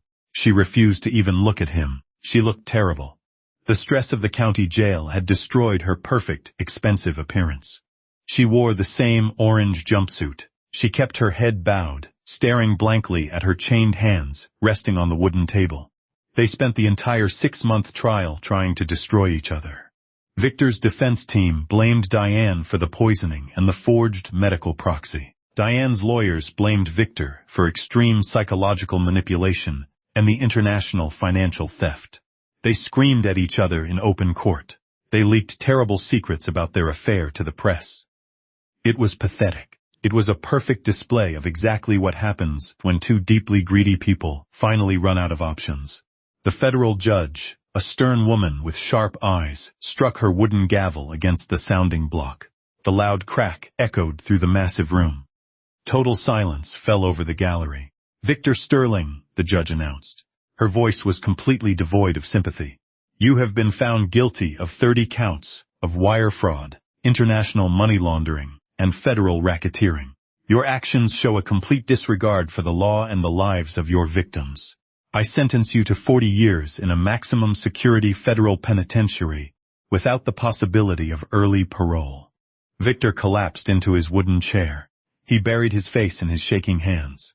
40 years was a permanent death sentence. He would never breathe free air again. The judge turned her cold gaze toward the other table. "Diane Caldwell," the judge continued, "you have been found guilty of first-degree attempted murder, criminal conspiracy, and severe domestic fraud. You used your position of ultimate trust to slowly poison your husband for sheer financial gain. I sentence you to 25 years in a federal correctional facility." Diane did not collapse. She did not cry. The heavy dose of reality finally broke her completely. She just stared at the wooden table in front of her. 2 federal marshals stepped forward. They grabbed Victor by the arms. 2 female officers grabbed Diane. They were led toward the side door of the courtroom. As Diane walked down the aisle, she finally lifted her head. She looked directly at me. Her blue eyes were completely hollow. She did not ask for forgiveness. She did not scream my name. She just looked at the man she tried to kill and the empire she completely failed to steal. I did not smile. I did not look angry. I simply looked right through her. The heavy door clicked shut behind them. The trial was over. The war was officially won.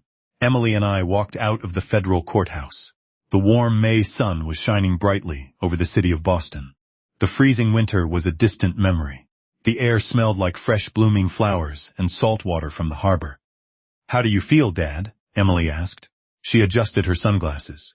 "I feel hungry," I smiled warmly. "Let us go get some real lunch, and not at a cheap diner."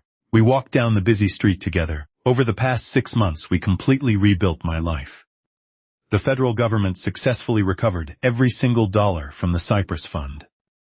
The $2 million in cryptocurrency was transferred directly back into my secure corporate portfolio. The $3 million mortgage on the mansion was legally nullified. I did not retire. The betrayal ignited a new fire in my chest. I took back full control of my real estate firm. I fired 3 executives who had been secretly helping Diane and Victor behind my back. I promoted a group of young, aggressive managers who actually understood the modern market. But my best decision was hiring my own daughter. Emily officially left her corporate firm in Chicago. She moved back to Boston. She was now the head of legal counsel for my entire empire. We were an unstoppable team. Later that evening, I sat alone in the grand mahogany study of my mansion. The house no longer felt like a crime scene. I had redecorated the entire first floor. The dark, heavy curtains were gone. Bright modern art hung on the walls. The house felt alive again. It felt like my home. I poured myself a glass of vintage red wine. I walked over to the massive bay window. I looked out at the rolling green lawns of my estate. I thought about the 30 years I spent with Diane. I thought about the fake smiles, the hidden burner phone, and the poison in my morning coffee. I realized I did not miss her at all.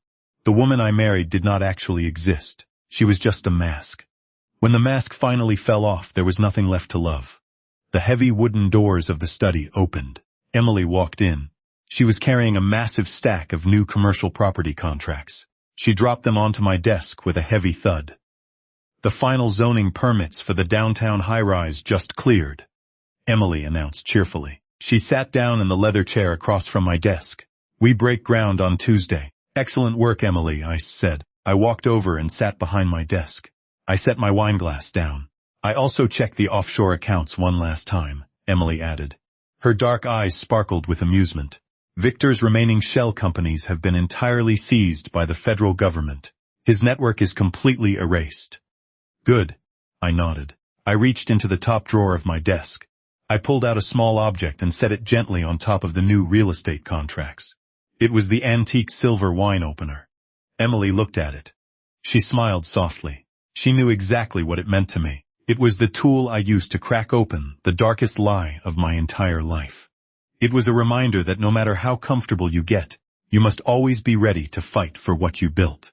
Are you ready for dinner, Dad? Emily asked. I ordered from that amazing Italian place you love. I am ready, I said. I left the silver wine opener on the desk. I did not need to carry it in my pocket anymore. The trap was sprung. The rats were gone. I stood up, turned off the heavy brass lamp, and walked out of the study with my daughter. The house was quiet, peaceful, and completely mine. Betrayal from the person you trust the most is a heavy stone that can easily crush your spirit. Richard Caldwell built a massive empire, only to discover his own wife was slowly poisoning him, to steal it all for her former lover. But Richard proved that true strength does not fade with age. He did not panic. He did not scream. He used their own blinding greed and arrogance to build a flawless trap, taking back his home, his money, and his life, while sending them exactly where they belonged. Thank you for listening to this story. Have you ever had to outsmart someone who thought you were completely oblivious? How did you turn the tables on them? Share your incredible stories in the comments below. If you enjoyed this journey of justice and revenge, please hit that like button, subscribe to the channel, and turn on the notification bell so you never miss our next upload. Stay strong, trust your instincts, and we will see you in the next video.